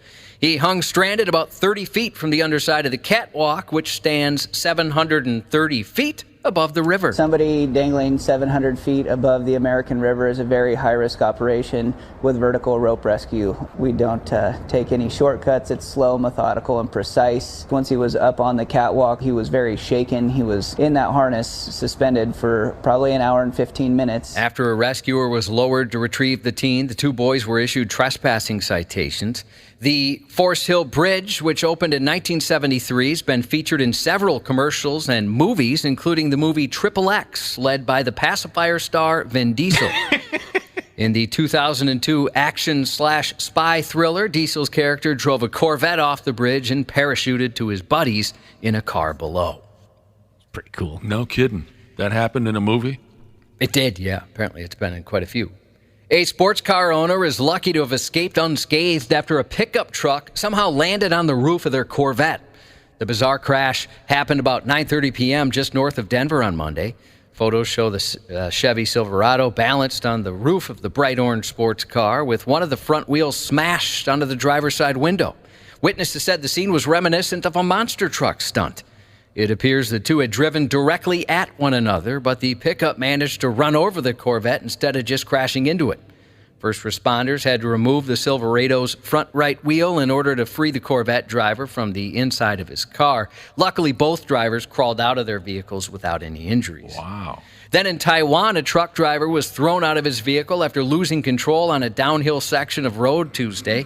Traffic camera footage showed the truck exiting a curve at high speeds about 9 a.m. before attempting to avoid vehicles stopped at a red light. The maneuver caused his truck to slide sideways in one direction, then the other, before rolling over 3 times, tossing the 64-year-old driver out of the cabin. God dang. He was left sitting in the middle of the road as the truck bumped into a van before coming to a stop. He did look confused, but amazingly, he was not seriously injured. Jesus. Both of those videos were up on 93x.com. Pulled a Cam Newton there, didn't he? He did. Yeah. Turns out he was okay. Thursday Night Football on Amazon Prime tonight features the San Francisco 49ers and the New York Giants. Did you get kind of pumped about that matchup until you remembered that Garoppolo plays for the Raiders now? Yeah, you know, it's funny. That's funny you say that. I was thinking that this morning. Yeah. Right now in the Luther Bloomington Kia text line, text the word SKETCH, S-K-E-T-C-H, SKETCH to 651-989-9393. That's our text number. And you get a shot to win tickets to Dave Chappelle Saturday at XL Energy Center, furnished by Live Nation. Anyone ever see him live? No, I haven't. Never saw it. I've watched all his comedy specials. I've never seen him live, though. Yeah, this kind of snuck up on me, too. I can't believe it's already this Saturday. Wow. Yeah, we got to get you a calendar. We do. Totally. Yeah, and we got to get you a calendar and a reminders app. So you can have that would help, too. It snuck up on a kid. It can ping you. Carlton on the Fresh Prince of Bel-Air, Alfonso Ribeiro, 52. There's a guy I would like to see in concert. I wonder if he does any stand-up or anything. I bet he'd be very funny. He could just do the Carlton the whole time, and I'd be entertained. Crowd just goes wild. I'd expect a little more than that, but sure. But I'd be fine with that. I'm not tough to please. The great Bill Murray, 73. Legendary writer Stephen King, 76. Oh, my Happy goodness. 39th anniversary to Paul and Joanne, possibly Joan. Sits on baby sheezes, text in to say it's field trip day. 16 2.5 to 5-year-olds going to the apple orchard. Pray for me, she says. My nightmare. Oh my gosh. That'd be terrible. Happy birthday to Kendra, a.k.a. I know way too much for my age and have a dirty mind like my dad, Jesus, turning 15 today. From Dad, drain-slinging tampon fingers, Jesus. Snowflake Trucking Jesus wants to wish his son Mason a very happy first birthday. He's a proud dad. And that's 93X News. Care 11's Randy Shaver. Strut that ass, strut that ass, strut that ass. On the Half-Assed Morning Show. Sharply on the ground to Marte, who will make the play and end the inning. We'll continue this conversation when we get back. D-backs are coming up. I got to pee.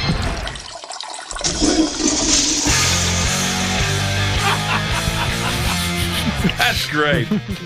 Didn't we have one of those earlier this year too, Josh? Yeah, we did, yeah. The announcer had to go ahead and... Gotta go. Oh, you gotta go. You gotta go. Yeah. We got to race to that bathroom. I know what that's like. Well, what do you mean? What are you talking about? Old guy, prostate cancer. Hell, Sure, man. sure. I know. When you gotta go, you gotta go. No, I understand. I thought you were saying there was a time or two when you were live on television where you had to... I've had that too. All right. So after you go through something like that, Randy, do you have less of a warning? Originally, when I was being treated, during my treatment for that, it hit me fast. Yeah. With not a lot of warning sometimes. Yes. Not so much anymore. But yeah, it was a problem early on. I can tell you, my wife, after having kids, anytime she has to pee, it is an emergency. Yeah? It's not like, I got to go to the bathroom in a second. She's got to run to the bathroom. It's like that with my mom as well. And it's crazy because she'll pee before we leave to go somewhere. It's a 10-minute drive. Then when we get there, she's like, I got to go to the bathroom first. Come on. Yeah, it's an issue. That was San Francisco Giants announcer Dwayne Kuiper caught on a hot mic saying that he needed to take a whiz. You know Dwayne? Randy Shaver? I know the name, sure. You reacted as if maybe... Former player? Yeah. Yeah. Oh, man. I think these announcers should be able to control their own mics to avoid this kind of thing. Yeah, definitely. That's great. Well, that's the final out of the inning. We'll be right back. I got to pee. That's great. Well, here we go, Randy Shaver. Today could be the day that the Twins clinch the American League Central. Very well could be. Dana said something earlier when I was asking straight up, so here's the deal. If the Guardians lose tonight, the Twins win the division. Dana said that some writer said that the Tigers have something to do with it, too. Tigers got to lose as well. Both teams got to lose. What the hell? Yeah, I don't think the Tigers are... I don't know if that's true. You don't know if that's true? That's just what all the Twins beat writers have been tweeting. Oh, really? Yeah. That the Tigers also have to lose in order for them to clinch? Yep, because the Tigers also have 81 losses. That's tied with the Guardians. Yeah, the Guardians have been slipping. I'm not surprised that the Detroit Tigers will be climbing higher and higher. Place. Yep. The Tigers might end up in second place by the end of the year. Interesting. Okay. I guess I didn't even think about that as a factor. No, I didn't at all. So go ahead. One of those two clubs win tonight, the Guardians or the Tigers. Because like we were saying earlier, Wapple said maybe we could have a party, an extra reason to party on the boat cruise Friday night. Maybe it can be part of our Saturday night. I mean, it's going to happen. Yeah, it's going to happen. Well, we said this week and a half, almost 2 weeks ago, that it was pretty much a foregone conclusion. Just a matter of playing the string out and staying healthy and all that kind of stuff. But it would be nice for Pablo Lopez to be able to shut down the Angels on Friday night and they wrap up, that would be perfect. The title themselves. Because the Tigers, if Detroit is the team that they have to think about, they're on the West Coast starting Friday night in Oakland, or starting actually tonight in Oakland. But they would be on the West Coast Friday night. So if Detroit is the team we care about and not Cleveland, then the Twins can clinch before the Tigers game is over, and then it would be all them as opposed to waiting for another team to lose. I like that scenario of Pablo Lopez being the winning pitcher. Yeah. Because he's had such a great year. He's had such a great year. Isn't it interesting now, looking back, the year's about over. Hopefully the playoffs are only the beginning, but the year's about over. Looking back at that trade, how many question marks did everybody in certainly in town, at the very beginning, right? The great majority of people said, I cannot believe they traded Maurice Lillenhammer. What the hell was his name again? Luis Arraez. I can't believe they traded Luis Arraez for this pitcher who went 10-10 or whatever. Pablo Lopez has been great. I love Luis Arraez. I do. He's such a great hitter. But I think now they've replaced him. We've seen where they were going with this. Yeah, when he was flirting with 400, there was a lot of conversation about, wow, was this not, the trade is not as even as everybody thought it might be, or not advantageous enough for the Twins. But as the season has worn along, and Arraez is still a great hitter. It doesn't have to hit 400 to be a great hitter, but Julian has replaced him admirably. They've got enough pieces between Polanco and Julian and Farmer and Lewis Correa, to be able to fill those infield positions, even at first base. So, yeah, the trade has worked out great. And Lopez, after a slow start, has been really, really good. Absolutely. So, Absolutely. Yeah, it's been a good deal.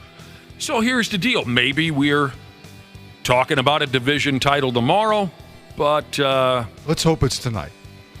Just get it done. You just want to get it over with. I just think just get it. Even though, for the players' sake, wouldn't you rather have them clinch it on the field like we've been talking about? That's so much. I don't think. I'll be honest. You don't think they care? I don't think they care. I think they're more focused on just getting healthy here, because now that's an issue. Yeah. With Correa and Royce Lewis, just getting healthy, playing this thing out. For Rocco, it's going to be, okay, let's figure out my pitching rotation so that game one of the playoffs, I have either Lopez or Sonny Gray ready to go for game one. And then set up my rotation for that series. So I think all those things play a factor now. I don't think that they're concerned about when they actually clinch. Let me ask you this now. If Joe Ryan doesn't quite get his act together by the end of the season, do you think that starting rotation goes Pablo, Sonny, and then maybe Kente Maeda? It could. I don't think that was the original thought. No. Because I think Joe Ryan was the original thought. And to be honest with you, either one of those guys would work well as that third starter for the postseason. Mm-hmm. Because the first two guys are just tremendous. Mm-hmm. So I think the Twins are in great shape. I mean, it's just an advantage to be able to have either or of those guys be your third starter, because that means the other guy can come in and jump in and pitch 2 innings of relief if you need him. Because, obviously there's no tomorrow. You concentrate on winning each of those playoff games like it's your last game. You're not going to save a lot of stuff because tomorrow may not be there to be able to, to have all that. So I think they're in really good shape. I mean, I know Dick talked about it the other day, and we've been talking about it for a while now, that all you need is 3 great starters for the postseason. That's all you need.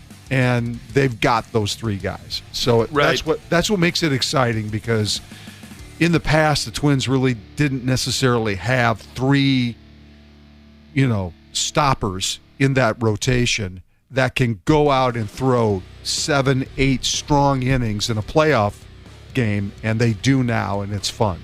Just got a text from a guy that says, what are you guys talking about? Luis Ariz has over 200 hits. He's batting over 350. He's about to win his 2nd straight batting title. Lopez is nothing but a 500 pitcher and will get pumped in the playoffs. We'll see what happens in the playoffs. The Twins needed a pitcher, dude. They needed an ace badly. Yeah.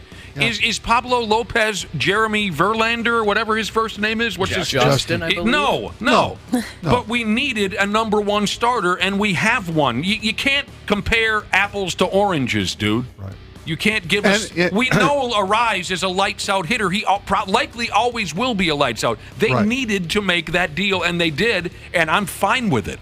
I mean, baseball is about not only what's happening currently on your field, but it's also about what the big picture looks like for your franchise down the road. They needed to make room for Julian. They felt like this kid was ready to play, and they had to make some decisions. And sometimes, you make trades that you kind of question, and we did. We all questioned it, and maybe to some degree people still do. But I agree. I think the Lopez deal, as we see it now, sitting here at the end of September, as they're getting ready to go into the playoffs, I would rather have a Lopez in my starting rotation for the playoffs than Luis Ariz in my starting lineup, just because I feel like the starting lineup can, between 2 or 3 guys. Yes. They've got that position, that leadoff spot. I'm with you 100% on that set. theory. And we've got a guy that I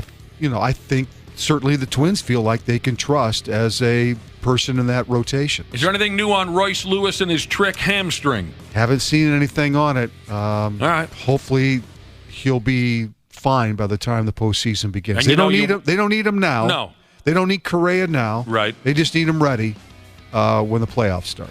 I got a text from Brewers and High Life Jesus. He said, the Brewers can clinch tomorrow, too. He says that dream World Series matchup is on its way. I think that would be so cool. Fantastic. You know what Wapple said about this? He said the Brewers are garbage. Yeah. Oh, Wapple. Yeah, I hate the Brewers. And he wants anybody who disagrees to come up to him and show him something on the boat tomorrow night. I saw a tweet that said if you were guaranteed, if the Twins could go to the World Series, but it would mean the Vikings would be 0-17 this weekend, would you take that? 0-7, for the season. Oh, so they won't win a game? I couldn't care. I could. That's not a fair question for me. That'd be fantastic. Absolutely, I love that. I love the Twins and couldn't give two pumps about the Vikings, so that's not a fair question for me. So they can lose their next 100 games if it means the Twins go to the World Series. Right? Yeah.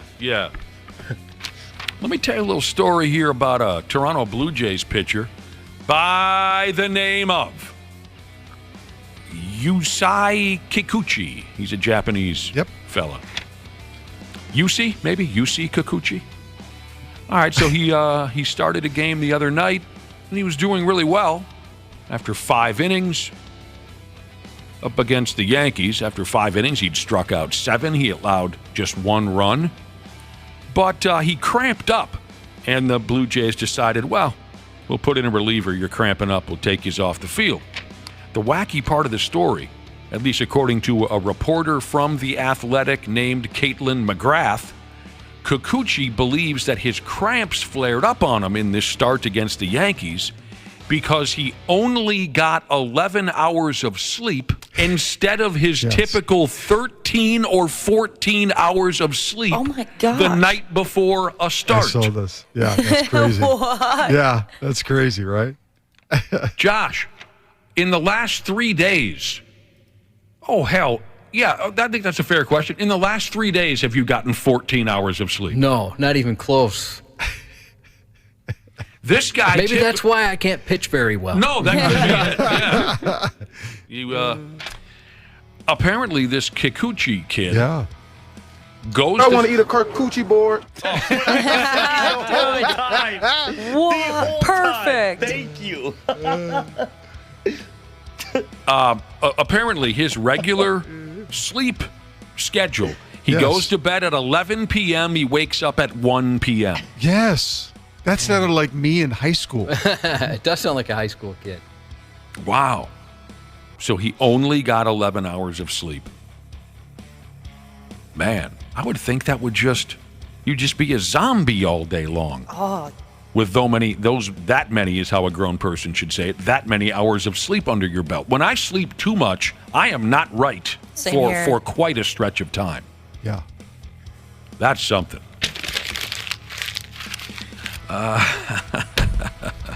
I got a response text from Brewers and High Life Jesus. He says, I'm sneaking on that boat and I'm throwing Wapple in the river. You got to watch your mouth, Wapple. Yeah, Yes. I just don't learn. Do not learn. Carpucci board. Eat up one of those Carpucci boards. I want to eat a charcuterie board. Oh, Cubby, did you get the live mic F-bombs that the Houston Astros hitting coach and the home plate umpire were tossing back and forth the other night? Yeah, here you go. I'm not going to listen to you. I'm not going to listen to you. All right, somebody's out.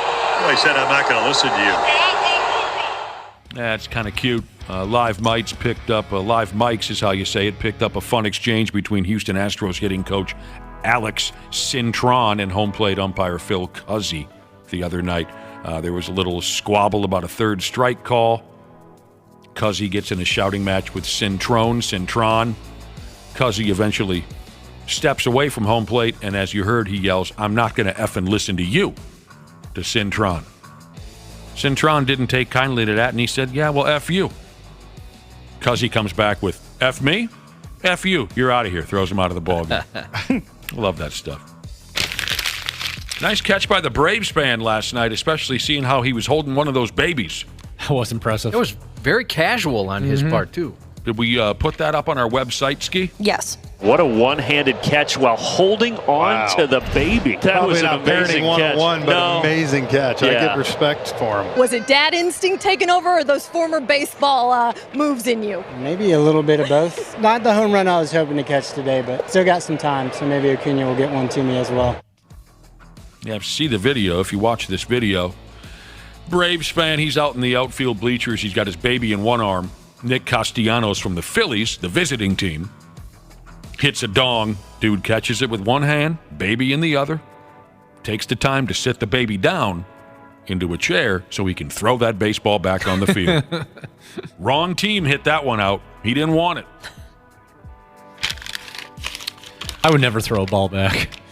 Oh, yeah? No. Oh, I would. Oh, I definitely would. There are certain situations where I wouldn't, but there are plenty of situations Feel where I a would. lot of pressure from around you if it was an opponent's home run. Yeah, I didn't think about the peer pressure I'd get. Oh, dude. I I mean, mean, I'd buckle immediately. Yeah, absolutely. I've been to a few with tears in my eyes. Fine. Is that what you wanted? I've been to a few Twins games where a White Sox player hit the ball into the bleachers and the fan kind of took a little too long staring at it, and the whole crowd starts saying, "You better throw that friggin' thing back or we're going to stomp your guts out." Right. There's a couple of that's the second time this morning I've made that mistake. There's one football game tonight, NFL game. The San Francisco, what do they call their ball club again? The 49ers and the New York Giants, Randy. Thursday night football. Yes. All right. 49ers should romp. And the Twins made a trade for the Vikings made a trade for a running back. What do you think about a guy who goes by the name of Cam Akers? I think it's for a team that is dead last in rushing in the NFL. It's a pretty good move just to build up some equity at that position. I think it also sends a signal to Madison that you better get going because there's a guy here that they're going to play if you're not producing the way they see that you should be producing. Like so when- I think it's a good deal. Like when Herb Brooks brought that kid in from the U of M to make Ruzioni nervous. I think so. Right? Yes. There you go. We're family, Herb. We're family. That was some bad acting in that scene, wasn't it? It really was pretty cheesy there. I mean, we all love the movie Miracle. It's a great movie. But the scene where they tell Herb that they're a family outside the bus, that was some pretty bad acting. Give me one reason why I shouldn't be giving him a hell of a look. Because we're family. Family. That's bad. I mean, what's his name? Kurt Russell was good. The kid who played a Ruzioni, he was bad. It's tough. In that scene, I'm not saying he was bad the whole movie. I would never say anything like that, would I, Josh? No, that's not your style. Cam Akers. The Vikes made a trade with the California Rams for Cam Akers. I remember. A quick little guy, isn't he? Isn't he kind of a sawed-off little character? He is. He's not super big. He certainly fell out of favor fast in L.A. because beginning of the season they said he was their guy, and here we are 2 weeks in, and he's already on the bus in Minnesota. So he's only 24. Yeah, he's a young guy. Oh, wow. So, I mean, for the Vikings, they just, between signing the offensive guard from Denver, okay, and adding Cam Akers, I think they're trying to shore up two things that, right now anyway, have been a problem issue for them, and that's offensive line depth and being able to run the football. That offensive line's kind of a trash pile at this point, isn't it? It's unfortunately injuries have taken its toll, and we're not even to start week 3 yet, and they've had to go out and sign a veteran player to fill that spot, and it may not be the last time they go out to find somebody because there's just not a lot of depth there. You got to become a family first. That's the key, right? And you go from there. All right, on the Vikings season, or more generally speaking, the NFL season so far, only 2 weeks in. So, keep that in mind. But SBNation.com ranked the 0-2 NFL teams by their playoff chances. They say historically starting an NFL season 0-2 is a path to disaster. I think the percentage is extremely low for a 0-2 team to make the postseason. But they got that 17-game schedule now. So obviously, mathematically speaking, Sure. and Josh knows you don't want to get me mathematically speaking for too long. Because I you will. and Waffle, yeah. Well, I mean, maybe somebody there can look it up. There was a number, there was a percentage that was put out there. Teams that start 0-2 in the NFL, their chances to make the postseason were like 15% or something like that. And only 6 teams ever have made the playoffs after starting 0-3. 0-3, Mm-hmm. okay. So there you go. I mean, that's even with a 17-game schedule, that it's not advantageous to start 0-2. Not advantageous at all. Some folks, you know how the NFL itself and a lot of their fans and writers like to be wildly over-dramatic. They do. A few people, I've seen a few articles written saying that this weekend's Vikings-Chargers game is more or less a playoff game. Because if you start 0-3, you might really be boned, as Cubby would say, boned. Yeah. Since 1990, only 31 of the 270 teams that started out 0-2 got to the playoffs. That's 11.5%. There it is. That's the number. What the hell is I this? mean, it's not the place you want to be, and certainly 0-3 is even worse. So Yeah. It's a critical game Sunday. There's no doubt about it. What the hell is this text message? I got a text message from a listener that says he heard that the Rams traded Cam Akers because he had something going with McVay's wife. Yeah, I sent a link to Dana. He's going to see if this is legit or not. What? I'm doing my research, doing my own research. The Cam Akers who was messing around with the coach's wife? Well, there was a screenshot going around from Adam Schefter, and I don't have Twitter. As Bryant McKinney would say, No. That is scandalous stuff. So we're just seeing if that's... Yeah, I'm looking to see if he actually tweeted that or it's just like a I mean, Photoshop. I knew the Vikings were getting a player. I didn't know they were getting a player. You know what I'm saying? Nick needs a new jersey. That's a lie. Forget about That's a lie. If this is true, forget about Baker Mayfield. I want me a Vikings Cam Akers jersey. Forget Zach Wilson. No, Adam Schefter didn't actually tweet that. That's a Photoshop. New MILF man in town. Yeah, because word did he use? Smash or cry? It didn't seem like something he probably would say. Yeah. The wording of it is... That's a lie. Because Akers wanted to smash McVay's wife. He does not talk like that, yeah. Now that's exciting to get a guy like that in town. Nobody's I wife is safe. I don't think that's the case. He's walking around the locker room. Hey, when are we going to have some family events? You know, I want to meet people's wives. Let's have like a thing where we all bring our wives and our kids. It can be at my house. It can be at my house. Everyone can sleep over. Oh man. He did point out Adam Schefter did point out though how Kevin O'Connell worked with Cam Akers in L.A. when he was there. Yeah, there's that connection. Mm-hmm. Yeah. Friggin' O'Connor.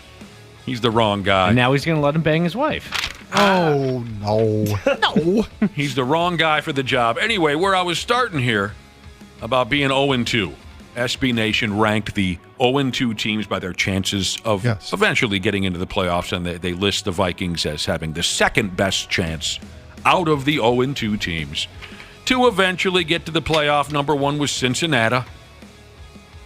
Well, Cincinnati's proved that. They started 0-2 last year. Yeah. Oh, yeah. You said that. And also, it's early. It is, but I think the percentages that we just talked about that's a fact. I mean, this is not the start you want to have. I will say, at least looking at the division right now, playing in this division, there's nobody else in this division that's going to blow everybody else away. It's not like playing in a division with Philadelphia or Kansas City. So that's also a plus for any team that starts 0-2. The Lions may argue that, and the Packers may argue that a little bit too, that they think they're going to be a pretty good team this year. But, it's not like you're in the same division with a perennial Super Bowl team every year. This is like funny. KC or Philly. I hear you. This is cute, and I think I I think I know what I'm talking about here. A text from I'll Always Walk with Elias Jesus. He said, if you do Scott Steiner math. Scott Steiner. Okay, yes. Legendary television wrestler. Yes. Came in studio, scared the balls off of me and Josh years ago. Isn't there a notorious Scott Steiner promo where his math is terrible? Yes. Is that... I'm not making that up? No, you're not. Okay, because I'll Always Walk with Elias Jesus says if you do Scott Steiner math, the Vikings have a 67% chance of making the playoffs, but then factor in no running game, and it brings it down to 41.5%. And if the team crumbles like usual, then they only have a 34%. So I thought I knew what he was referencing. See if we can find that legendary... That would be fun. Poor arithmetic promo that Scott Steiner put together. The logic behind it, yes. So again... If you want to be noticed right now, align yourself with Deion Sanders. So here's a guy who said, hey, Deion, can I be famous again too? Warren Sapp has joined Deion Sanders' coaching staff at Colorado. NFL Hall of Fame lineman Warren Sapp. All right, I might have that Steiner promo. I can't listen to it off air here, but I think this is... If it's the first one that you're going to click, I think you're right. We'll give it a shot. I don't know if it's the first. I forgot. You know, they say all men are created equal. Oh, yeah. But you look at me and you look at Small Joe, and you can see that statement is not true. See, normally if you go one-on-one with another wrestler, you got a 50-50 chance of winning. But I'm a genetic freak, and I'm not normal. So you got a 25% at best at beating me. And then you add Kurt Angle to the mix, your chances of winning drastically go down. Oh. See, the three-way at sacrifice, you got a 33 and a third chance of winning. But I got a 66 and 2/3 chance of winning because Kurt Angle knows he can't beat me, and he's not even going to try. So, Samoa Joe, you take your 33 and a third chance minus my 25% chance, and you got an 8 and a third chance of winning at sacrifice. But then you take my 75% chance of winning if we used to go one-on-one, and then add 66 and 2/3%. I got 141 and 2/3 chance of winning at sacrifice. That was awesome. Did he make that up as he was just, he had to just be making that up on the fly. Yeah. That's hilarious. To have been. Now, you need to save that clip as the Viking season moves along. They got the 33% yet. No, that's really good. I got something else for you to look up. Maxwell Jacob Friedman mimicked that promo a couple nights ago for AEW. He did. Would it be safe for the radio, though, if it's MJF? Good question. So don't do that one? Now that you brought... I don't remember that he swore, but AEW is a lot more loose with that stuff, so maybe we'll just maybe we can find it for tomorrow. Yeah. MJF mimicked that promo the other night when talking about his match. And now I understand why he did it, because he was talking about his matchup with Samoa Joe last night. I would never, ever say anything bad about Samoa Joe, just for the record. Dude, one time, it was like Stone Cold. I got the Stone Cold moment that you guys got. I was walking into a WWE pay-per-view, and I think it was TLC. And I was walking to my chairs, and I went past the broadcast booth where they were all getting ready, and Samoa Joe was just kind of looking around. I was like, Joe! And he just looked at me and gave me that eye where he raises his eyebrow and just stared me down. It was so cool. That is cool. Awesome. He craps bigger than you, Samoa Joe. Yeah, MJF, it's all coming together now. I didn't even realize it when I was watching the MJF promo the other night that he was paying tribute to the Scott Steiner arithmetic promo. That's great. Oh, Randy Shaver, what else is going on around here?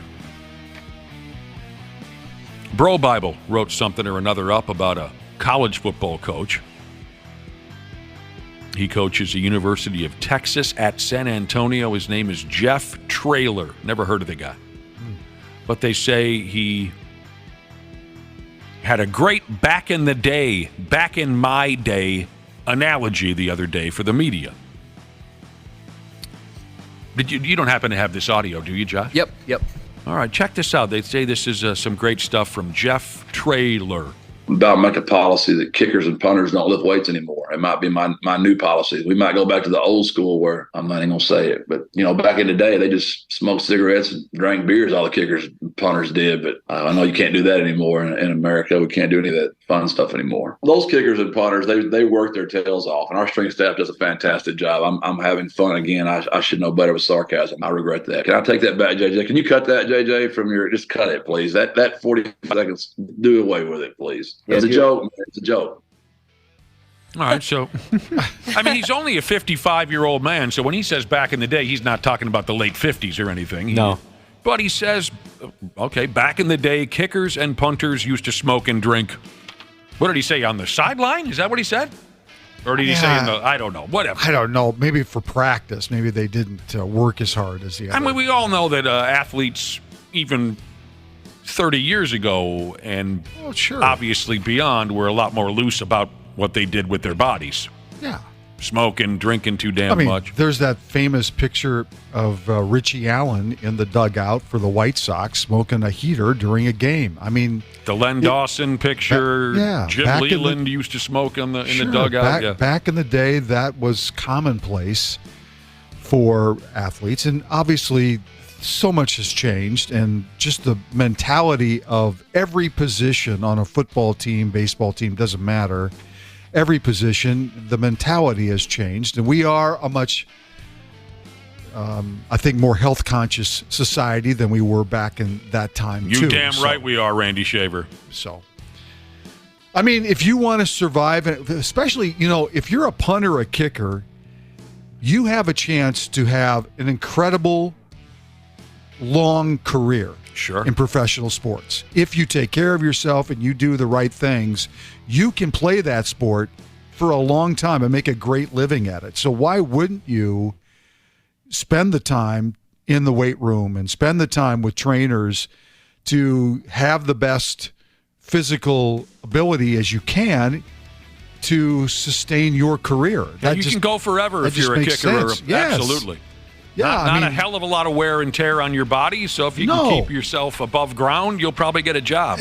You can walk away from that sport after 15, 16, 17 years and be perfectly healthy and have made a great living. So why wouldn't you do that? How about something for you video game dorks real quick? Bring it on. Who was that, Dana? Yeah. I'm kidding. Of course, it's Dana. I said video game dorks. He answers that call every time. ESPN.com took the time to remember some of the most, they use the word overpowered athletes in video game history. I guess that's a good word. Yeah, because they were so good, it was like a cheat code, just by playing them. They made these effing characters so dominant that, you hands down knew if I play Tecmo Bowl and I am Bo Jackson, I am going to win by 11 touchdowns. That's got to be the most famous one. I think so. There's no doubt about it. Bo Jackson, Tecmo Bowl, there's video games. That's not the correct word. There's videos all over YouTube of people handing the ball off to Bo Jackson at the 1-yard line. He runs 99 yards, and he runs back to the original line of scrimmage, and then he runs because no one could touch him. It was too much. You can just do laps around the field with Bo Jackson until the quarter ends, basically. Does anyone know the significance of a video game character called John Dowd? I'm guessing Dana would. Actually, I don't know that one. John Dowd. I've heard the story before, but it didn't leap out at me right away. A baseball video game called MVP Baseball 2005. If you were John Dowd, you would no doubt hit the ball over the fence. The story is John Dowd was Barry Bonds. Oh, yes. Okay. Yes. Okay, yes. That rings a bell. Barry Bonds would not agree to have his likeness put in the video game. That's correct. That is absolutely correct. And they had every other swinging D in the big leagues. But Barry Bonds said no. So they said, okay, we'll create a big, massive outfielder for the Giants that hit a home run any chance the baseball came anywhere near him. But we can't call him Barry Bonds. We'll call him John Dowd. Yep. Pablo Sanchez in a video game called Backyard Baseball. Never saw it. Loved that game. That game was fun. And that is so true. He was the best. He was the best. They also said he was terrific at backyard hockey. His stats were maxed in both games. He was an unbelievable pitcher, hitter, fielder. You had to be Pablo. Of course, Mike Tyson from Mike Tyson's Punch-Out. So good. He was very difficult. Very difficult to overcome. It's like you try so hard to beat that game as a kid, and now you see Nick, you and I have both watched this video of a guy who can beat Mike Tyson blindfolded. Just by rhythm and hearing the audio cues, he could beat Mike Tyson. Yep. Finally, they list Jeremy Roenick from NHL 94. Yeah, he was good. They say he wasn't actually the highest-rated player in the game. That honor went to Mario Lemieux and Cal Portner, who were ranked 100.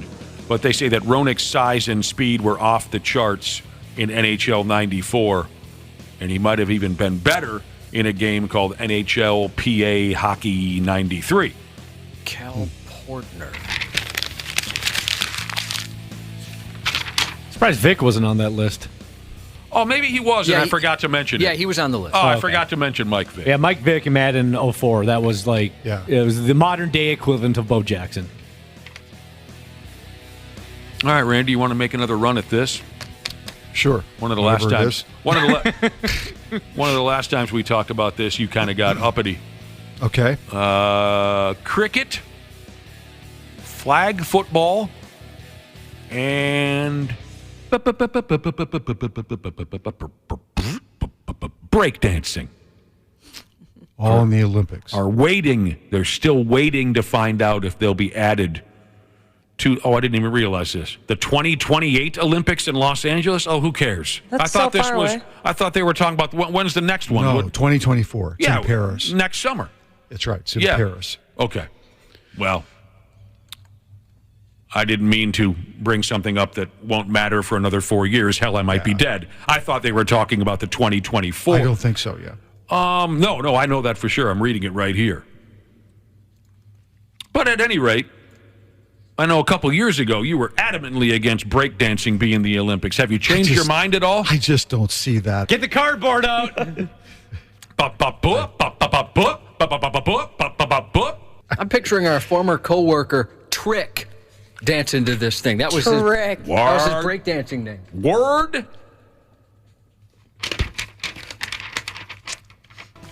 I know.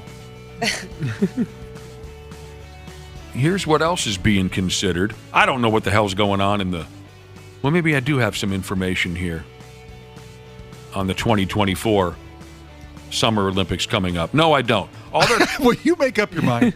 All I'm talking about here is the 2028, okay?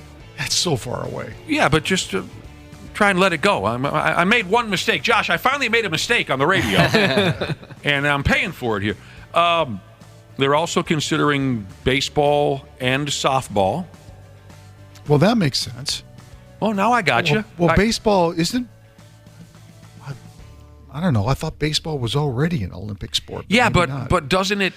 Every Olympics they have to be voted back in, right? Yes, that is correct. Yeah, so that's it's like American Idol. You have to be voted. That's right. Yeah. They have to analyze it and then decide whether it's worthy of being an Olympic sport. So sure, some of these sports have made appearances in different Olympic games, but they're considering whether it will be included in 2028. I think golf falls in that category too. Okay. I don't have that in front of me, golf, but I'm sure you're right.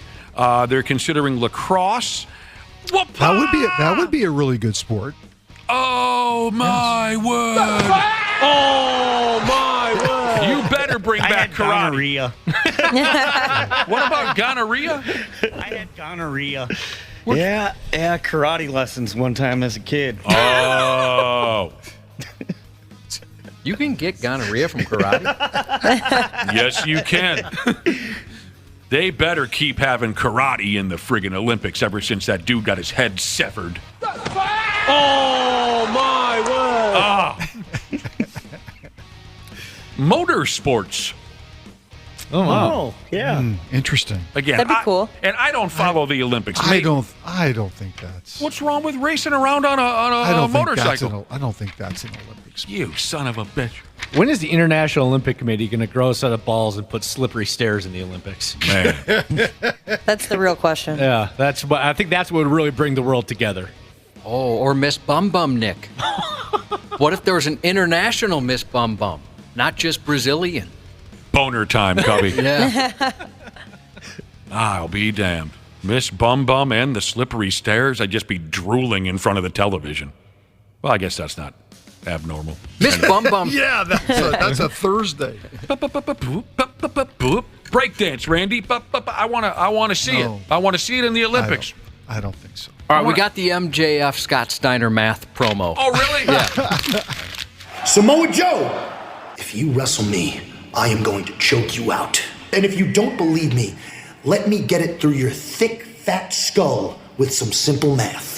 See, normally if you go one-on-one with another wrestler, you got a 50-50 chance of winning. But I'm a genetic freak and I'm not normal. So you got a 25% chance at best to beat me. Then you add my boy Cole watching my back to the mix, your chances of winning drastically go down. See, at our match at Grand Slam, you got a 33 1/3 chance of winning, but I got a 66 2/3 chance of winning because everyone in New York knows you can't beat me. So Samoa Joe, you take your 33 1/3 chance minus my 25% chance, and you got an 8 1/3 chance of winning at Grand Slam. But then you take my 75% chance of winning, since we're wrestling in my home state of New York, and then you add 66 2/3 chance, I got a 141 2/3 chance of winning at Grand Slam. See, Joe, the numbers don't lie, and they spell disaster for you in Arthur Ashe. Disaster! That was great. That was really good. That's why MJF is absolutely amazing. How fast he went through it, didn't have any mistakes. It's impressive. And I also love the reaction from the crowd when they realized what bit he was doing. You know, they knew the gimmick and they were fired up for it. It's simply the truth. He probably is the greatest on the mic that's ever been in the business. I don't think I have ever heard him stutter or stammer once. Mm-hmm. It's remarkable. And you take some of the greatest to ever cut a promo, The Rock, Kurt Angle, guys like that. They had their moments where The Miz, great at promos. But they all have their moments where you go, okay, he's losing me here, or he stuttered, or he stammered. Right. It never happens to MJF. He is that good. That is amazing. This state of the wrestling speech, it was like a 5-minute long speech. He didn't have any papers in front of him. Nope. Nothing. And he just did it perfectly. No mistakes. That was a couple years ago, right? Yeah. No stutters, no stammers, completely fluid and perfectly timed. It's something to marvel at.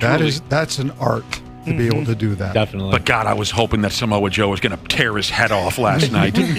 How come? I just, I like Samoa Joe. That's also why kids should always embrace speech class, public speaking, standing in front, because that is an art that if you have that in any walk of life, you're going to have some success. To be able to speak like that off the cuff in front of people, that really is an important trait to have. Josh, would you teach some young people about public speaking? It's one of your favorite things to do. The public speaking, getting up in front of people? Oh my gosh, yeah. I was made for that. Josh, are you afraid to do that? I get pretty uncomfortable. Do you? Yeah. Okay. Isn't that something? But yet here you are every friggin' day. Yeah, but the radio's a little bit different because nobody sees you except for the people around you. Exactly. But they're picturing what I look like. I can guarantee you that. Yeah, I'm sure they are. Oh, they are. It's so funny. I think you've noticed it and called me out for it before, Nick, because it's easy to talk like this, but if we ever have to make a video or if like a camera goes onto us, I get so uncomfortable. I think last time we did a video for something, you were like, why are you so nervous? Well, it is. It is different. I'm joking around. Yeah, being in front of a live crowd is very different than what we do here. Sure. Sometimes I get a kick out of Josh. Because you weren't always so against public speaking. No, it's gotten worse. Yeah. The difference is, here you can't see the disappointment on people's faces. Yeah. But when you're in front of them, it's facing you, right? Oh, boy. If I could give any advice, I'm fairly comfortable public speaking. Are you good? Oh, yeah. I don't really get terribly nervous in those situations at all. So if I could give any advice, if my advice means anything, if ever you're going to introduce a band, by God, know the name of the band before you get in front of the microphone. that would help. And name the correct beer sponsor, because I've messed that up before, too. That can get you in some trouble. It can indeed. Okay. What now? If you want to see MJF do this live in person in Minneapolis, they are coming Wednesday, November 29th. You know this is this a brand new... This is on AEW's website. So this is a breaking news situation. Yeah, this is Dynamite and Rampage in Minneapolis, November 29th. Oh, that's great. Awesome. Wow. Are you amped, Wapple? I'm pumped. Tickets go on sale next Friday. I better see Serpentico. Arya Davari. Isn't Arya still with AEW? Yeah. And I want... who were we talking about the other day? Fuego del Sol. And you know who's really funny? That Roderick Strong. Yeah. I never knew how funny he was on promos. I saw a little bit of him last night. He's very funny. So that's great news, Wapple. All right. Maybe we'll have some tickets on the radio station. Randy, we got to get the hell out of here. Yep. But See you tomorrow. we will talk to you tomorrow. Are we fighting tomorrow? Well, we're going to fight our asses off. We're fighting. All right, good. You and Brad are going to tear each other to pieces. Good. Excellent. Thank you, Randy. See you. There's a douchiness to them. The 93X Half-Assed Morning Show. Hey, Minnesota. CJ Ham here. Huddle up for a second. You need someone to go the extra yard when your furnace is out? Give the ball to the certified pros at Standard Heating and Air Conditioning. They've been at it for 90 years. Ready? Break. Regular furnace maintenance can be your wallet's best friend, slashing energy bills and warding off those inconvenient breakdowns that seem to strike at the worst moments. Don't leave it to chance. Schedule your tune-up today at standardheating.com. You loved Lala Kent on Vanderpump Rules. Now get to know her on Give Them Lala. I feel like I have friends in this camera. I know. I love that you're looking at the camera. No, you do have friends. No, I know. Anyone I feel watching like they're you. all here. Yes. We're all just like hanging out. Ocean's very into thumbs up right now. She's like this in her face. Thumbs up. We do it all the time. She loves that face. I love that. Give one to your friends. Watch what Lala is talking about on YouTube or search for Give Them Lala wherever you listen. The 93X Half-Assed Morning Show. What in the actual are you guys doing? On 93X. Damn, I think I just heard my new nickname for you, Josh. What's that? Honeylicious. I'll take that. It's Thursday.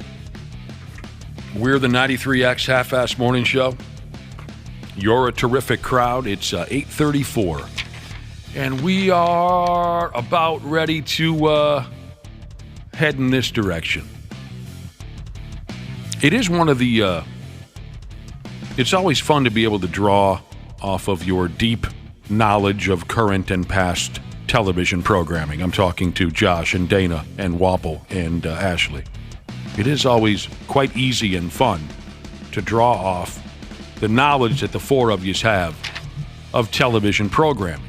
We watch a lot of TV. You do. We do. You watch television. I almost never turn on a television anymore. I mean, I have it on when I get home from work because I fall asleep in front of some bad true crime story. And then the baseball game for a couple hours, a hockey game, basketball game, whatever, at the end of the night. I don't know how the hell you guys find the time. But let me ask you. You obviously have your favorites. You have your favorites. Do you also have favorite commercial advertisements? Or do you even have to watch commercials anymore with the way you can watch a program these days? I don't watch commercials anymore. All of mine are, I pay for like the no commercial vibe. Yeah, I'm with you on that Yeah, one. you can pay extra to not have to see the ads. Yeah. Sometimes I don't miss support them, any ad-supported business. I do not. I don't like that business model. So maybe I've run into a dry spot here. I've run into I'm dipping into an empty well, however a grown person might say it, if I'm trying to ask you, the four of you, about commercials. You know the programs, you don't pay attention to the commercials. I kind of do. You do? Well, yeah. I could definitely tell you, if it's one that's popular, I'll see it on the internet, right? People are saying, have you seen this commercial? It's great. Or certainly from back in the day, there's some commercials I loved. Oh, most definitely. My all-time favorite is the Pillsbury commercials with the little doughboy. Oh, yeah. I like the one where he's going through the airport security and they keep trying to check him and they're tickling him so he can't focus. Did you know that we had 2 guys here that were the he guy for the Pillsbury Doughboy? Really? No way. Two former. One's a current coworker, but also a former. I never knew that. Yeah. So they voiced the Pillsbury Doughboys, specifically his little he giggle when they tickle his Johnson or whatever they do. They don't tickle his Johnson. And then the Affleck duck. Okay, I knew about that. So you're saying the same dudes who were the Affleck ducks were also the Pillsbury Doughboy? I think one of them. Well, you know what? Maybe the Affleck guy was only the Affleck guy, but the Pillsbury Doughboy guy still works here. I don't know if he's still doing the voice work though. All right. I will have to. You have to tell me who that is so I can go make him. No, they're long gone, right? No, he still works. One here. of them still here. Yeah, he's over at Woody at KQ. Oh, for God's sake! I never knew any of that.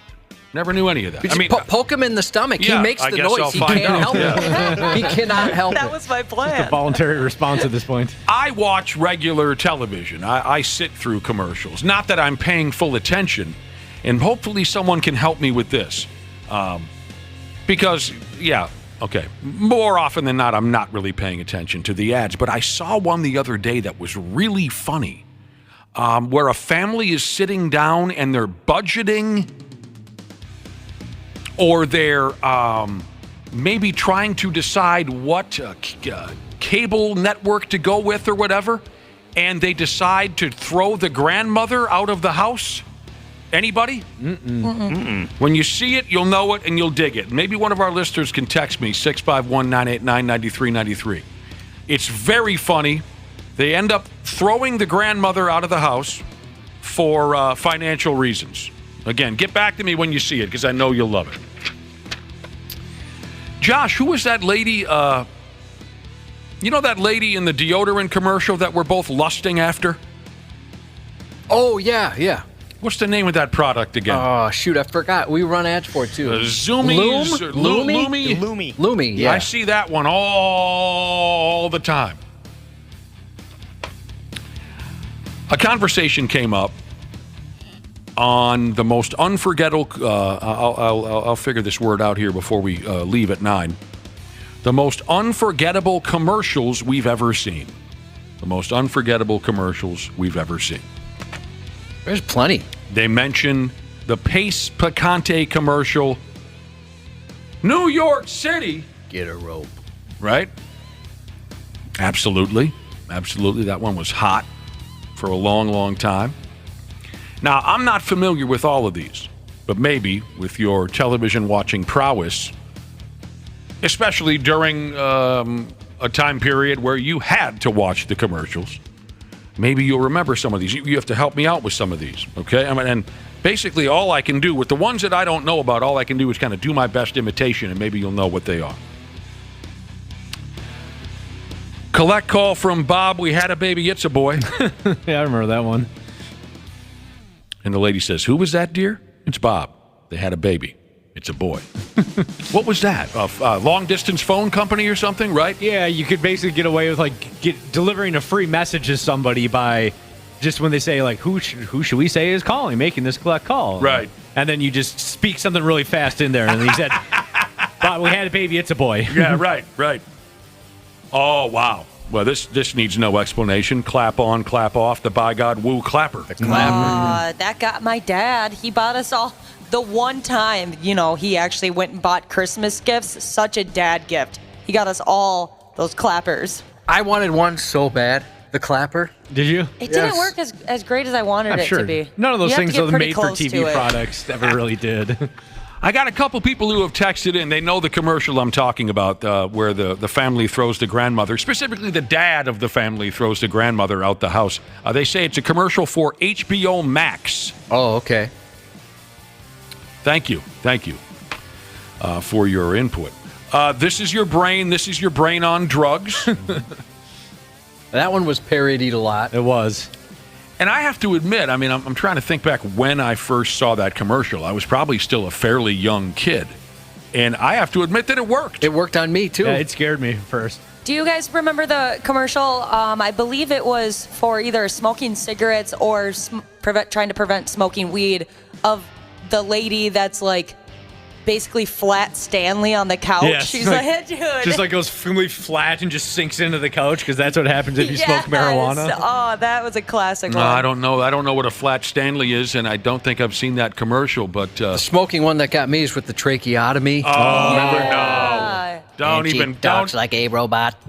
Don't even talk about that. She's all sad in her bed and stuff. Well, yeah, it's a terrible thing. Weebles wobble, but they don't fall down, is mentioned in this unforgettable commercials conversation. Weebles wobble, but they don't fall down. I believe those toys were massive when I was a little kid. I have vague memories of a Weeble, the little egg-shaped doll. Uh-huh, yeah. Okay, some of these, like I said, are not my jam. I don't remember some of these, but maybe you do. There was a mid-2000 Chef Boyardee commercial where the can follows the family and rolls home with them. Such a classic. All right. I don't remember that one. Yeah, it falls off the shelf and follows them home. Wapple, I remember that you love this commercial. So I'm going to give you the setup, and you better be able to bring it home, okay? Okay. All right. Relax. Are you relaxed? Now I am. I have a structured settlement, and I need cash now. Call J.G. Wentworth. 877 cash now. If you have had annuity and you need cash now, call J.G. Wentworth. That was brilliant. That was so awesome, great. Dude. I think you just landed a new endorsement. Mr. Owl, how many licks does it take to get to the Tootsie Roll center of a Tootsie Roll Pop? Those were good. Classic. Crunch. I know Josh and I are still suckers for this after all the years that have gone by. If ever Josh and I, if we look like we're in a somber mood, which is rare, especially when we're together, I could never be too sad when I'm with you, Cubby. Oh, I feel the same way. But if you ever see Josh and I in a somber mood, just walk up and simply say, weather. Those were so funny. Weather. I friggin' love those commercials. Me too. The They're dudes just are so on, stupid. It's awesome. calling each other on the phone. I could not get enough of that stuff. It's funny how ad companies spend so much money trying to come up with these genius ideas when sometimes just the simplest, dumbest things are the funniest. Budweiser knocked that one out of the friggin' park. I don't want to grow up. I'm a Toys R Us kid. Oh, there that used to get me so are a million toys at Toys R Us that I can play with. Did you know the rest of the... I'm going to sing you the rest of the song. From bikes and trains and video games. Oh, you know it? It's the biggest toy store there is. Oh, my God. Keep going. I don't want to grow up, because if I did, I wouldn't be a Toys R Us kid. That's incredible. We got 2 songs for a live show. If we want to do a live show, Josh can sing the Toys R Us theme. Wapple can sing about J.G. Wentworth. Tomorrow night on the boat. Yeah, we could even make a Christmas album of jingles and call it Jingle Me Off. Have you been holding on to that for a while? No. Hey, how'd you get that one? I don't know. Quick. You know, really Wapple, right when you kind of got ahead, you took about 6 steps back. More conversation on unforgettable television commercials when Wapple won't be coming back, but the rest of us when we come back here in a few minutes. You guys smell that? It smells bad out here, too. I'm starting to think this whole town smells like doo-doo. The 93X Half-Assed Morning Show. Yeah, we've been on the subject of some of the most unforgettable television advertisements. Texts are pouring in. Everybody got their favorite. Some people are trying to piss me off along the way. Like this from Mediocre Machinist Jesus. He says, one commercial that's totally unforgettable is the one with Travis Kelce where he does the thing for that one company. He's just great. I like that. That's fun. You're a Travis Kelce guy. Oh, he's outstanding. Yeah. Where were we? Well, people want me to continue to test Wapple on his knowledge of jingles.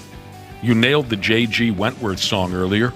So this is the setup. I don't know the payoff, so I hope this time you can come through again, Wapple. I don't know the payoff. But listeners are asking me to throw this your way. One day, one night. Saturday's all right. Online's just fine. Nighttime, anytime. Get your degree. Set yourself free. National American University. This kid is 2 for 2. Unbelievable. Bingo.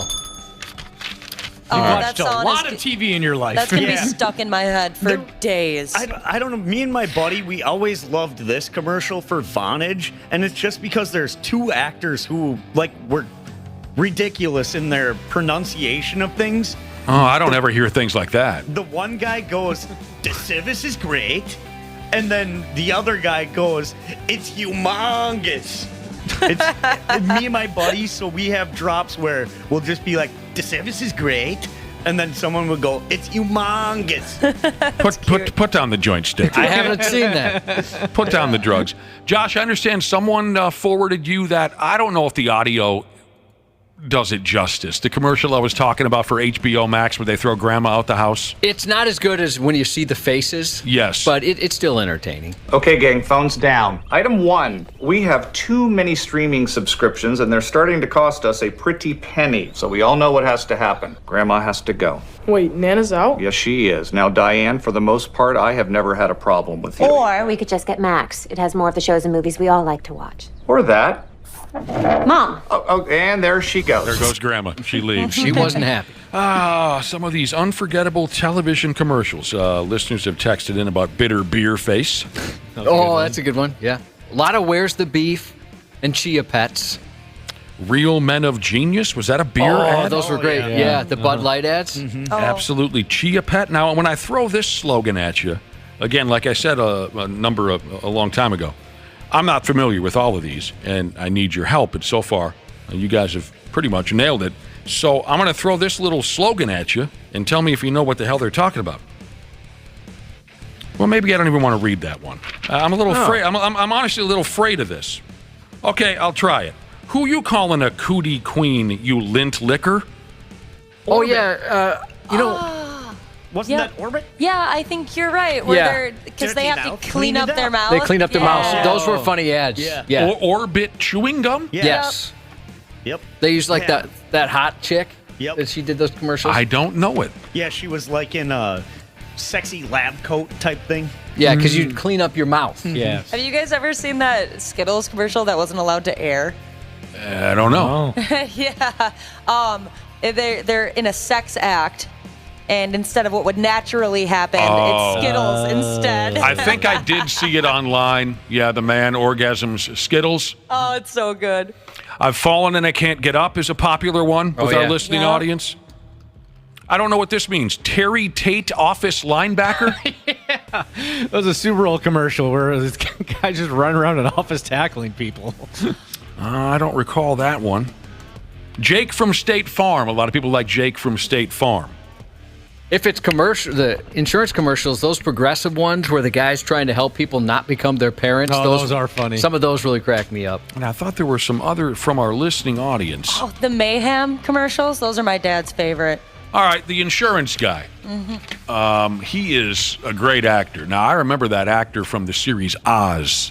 I remember from Rescue Me with Dennis Leary. Oh, he was awesome on Rescue Me. Never saw it. And I never get into series, but I got into Oz, and he played the character Ryan O'Reilly. Anyone else watch Oz? No. Not infrequently. That was some dark, awful stuff, and I could not get enough of it.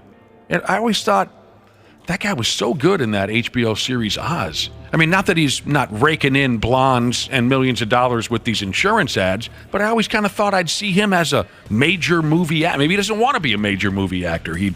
Good for him. Just saying. I can't think of his real name, but... Oh, Josh. This is from our generation. I learned it from watching you! Also very parodied. For you younger people, a parent would walk in on their child, and the parent is holding a box of marijuana cigarettes, right? Oh. And the parent says, "What the hell is this?"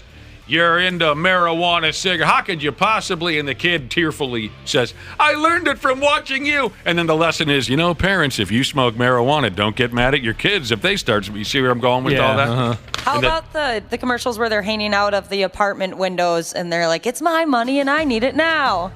I don't know that one. That's J.G. That's Wentworth. J.G. Oh, Wentworth, it is J.G. Wentworth? Oh, I see. What about the Noid? Avoid the Noid from those are fun. Domino's. Yeah. They made a video game about that. He No sold way. he sold pizzas Yeah. for Domino's. I'm getting a lot of text messages on baby puppy monkey or something like that. Anybody? No. Baby puppy monkey. Baby puppy monkey? Maybe I have that backwards, but if none of you recognize it, well, then there you go. I also really liked when Coke and Pepsi used to kind of do ads needling each other in the 90s. I specifically remember one where it's security footage of a convenience store, and the Pepsi guy just, he dropped off the Pepsi products, and then he kind of walks by and it catches the Coke cooler out of his eye, and he's kind of thinking, he goes, should I get one? And then he goes and kind of discreetly grabs a Coke, and the entire shelf falls, and all of the Cokes are everywhere, and he gets busted. I do remember this baby monkey puppy commercial. It was for Mountain Dew, and they were combining the three things. So he'd be like baby, puppy, monkey, and then combine them, baby, puppy, monkey. Yeah, it's actually really creepy. It's a monkey with a pug face. It's disturbing. Oh, speaking of dogs, I don't think anyone said Yo Quiero Taco Bell yet. Oh, Taco Bell guy. That was in there, the little Chihuahua. Some others that our listening audience loved over the years, unforgettable television commercials, Shipped My Pants. Oh, yeah. That was good. Geico Caveman, Make 7-Up Yours. And I mean, what's the slogan again? Don't yuck somebody's yum. Don't ick somebody. Yep, don't yuck somebody's There's yum. all different kinds of commercials out there. And we might not all agree on what are the best and what are the worst, but I got to give everyone equal time. Here's a listener who says, you know what? I really love those sad dog commercials at night. And then he actually texted me, in the arms of the angels. Whenever I hear that song, just instant chills. Because of those commercials? Yup, I'm ready to cry. If you ever need me to cry on cue, just play that song a few times. We got one listener, can't get enough. Best of luck to Skinny Dips and Bong Rips. Jesus going in to take his road test for a CDL this morning, looking for a career change. Good luck. Happy 4th anniversary to the beautiful DVS She Jesus from Working 24/7 Jesus. Happy 21st anniversary to Miss Daycare Jesus from her boss man, Architect Jesus. And happy birthday to football coaching Jesus. The 93X Half-Assed Morning Show. 93. The 93X Half-Ass Morning Show podcast is sponsored by Standard Heating and Air Conditioning. New episodes drop each weekday. If your podcast platform has ratings, go ahead and give us 5 stars and maybe give our enemies 1. Thanks, and here's a word from our sponsor. Regular furnace maintenance can be your wallet's best friend, slashing energy bills and warding off those inconvenient breakdowns that seem to strike at the worst moments. Don't leave it to chance. Schedule your tune-up today at standardheating.com.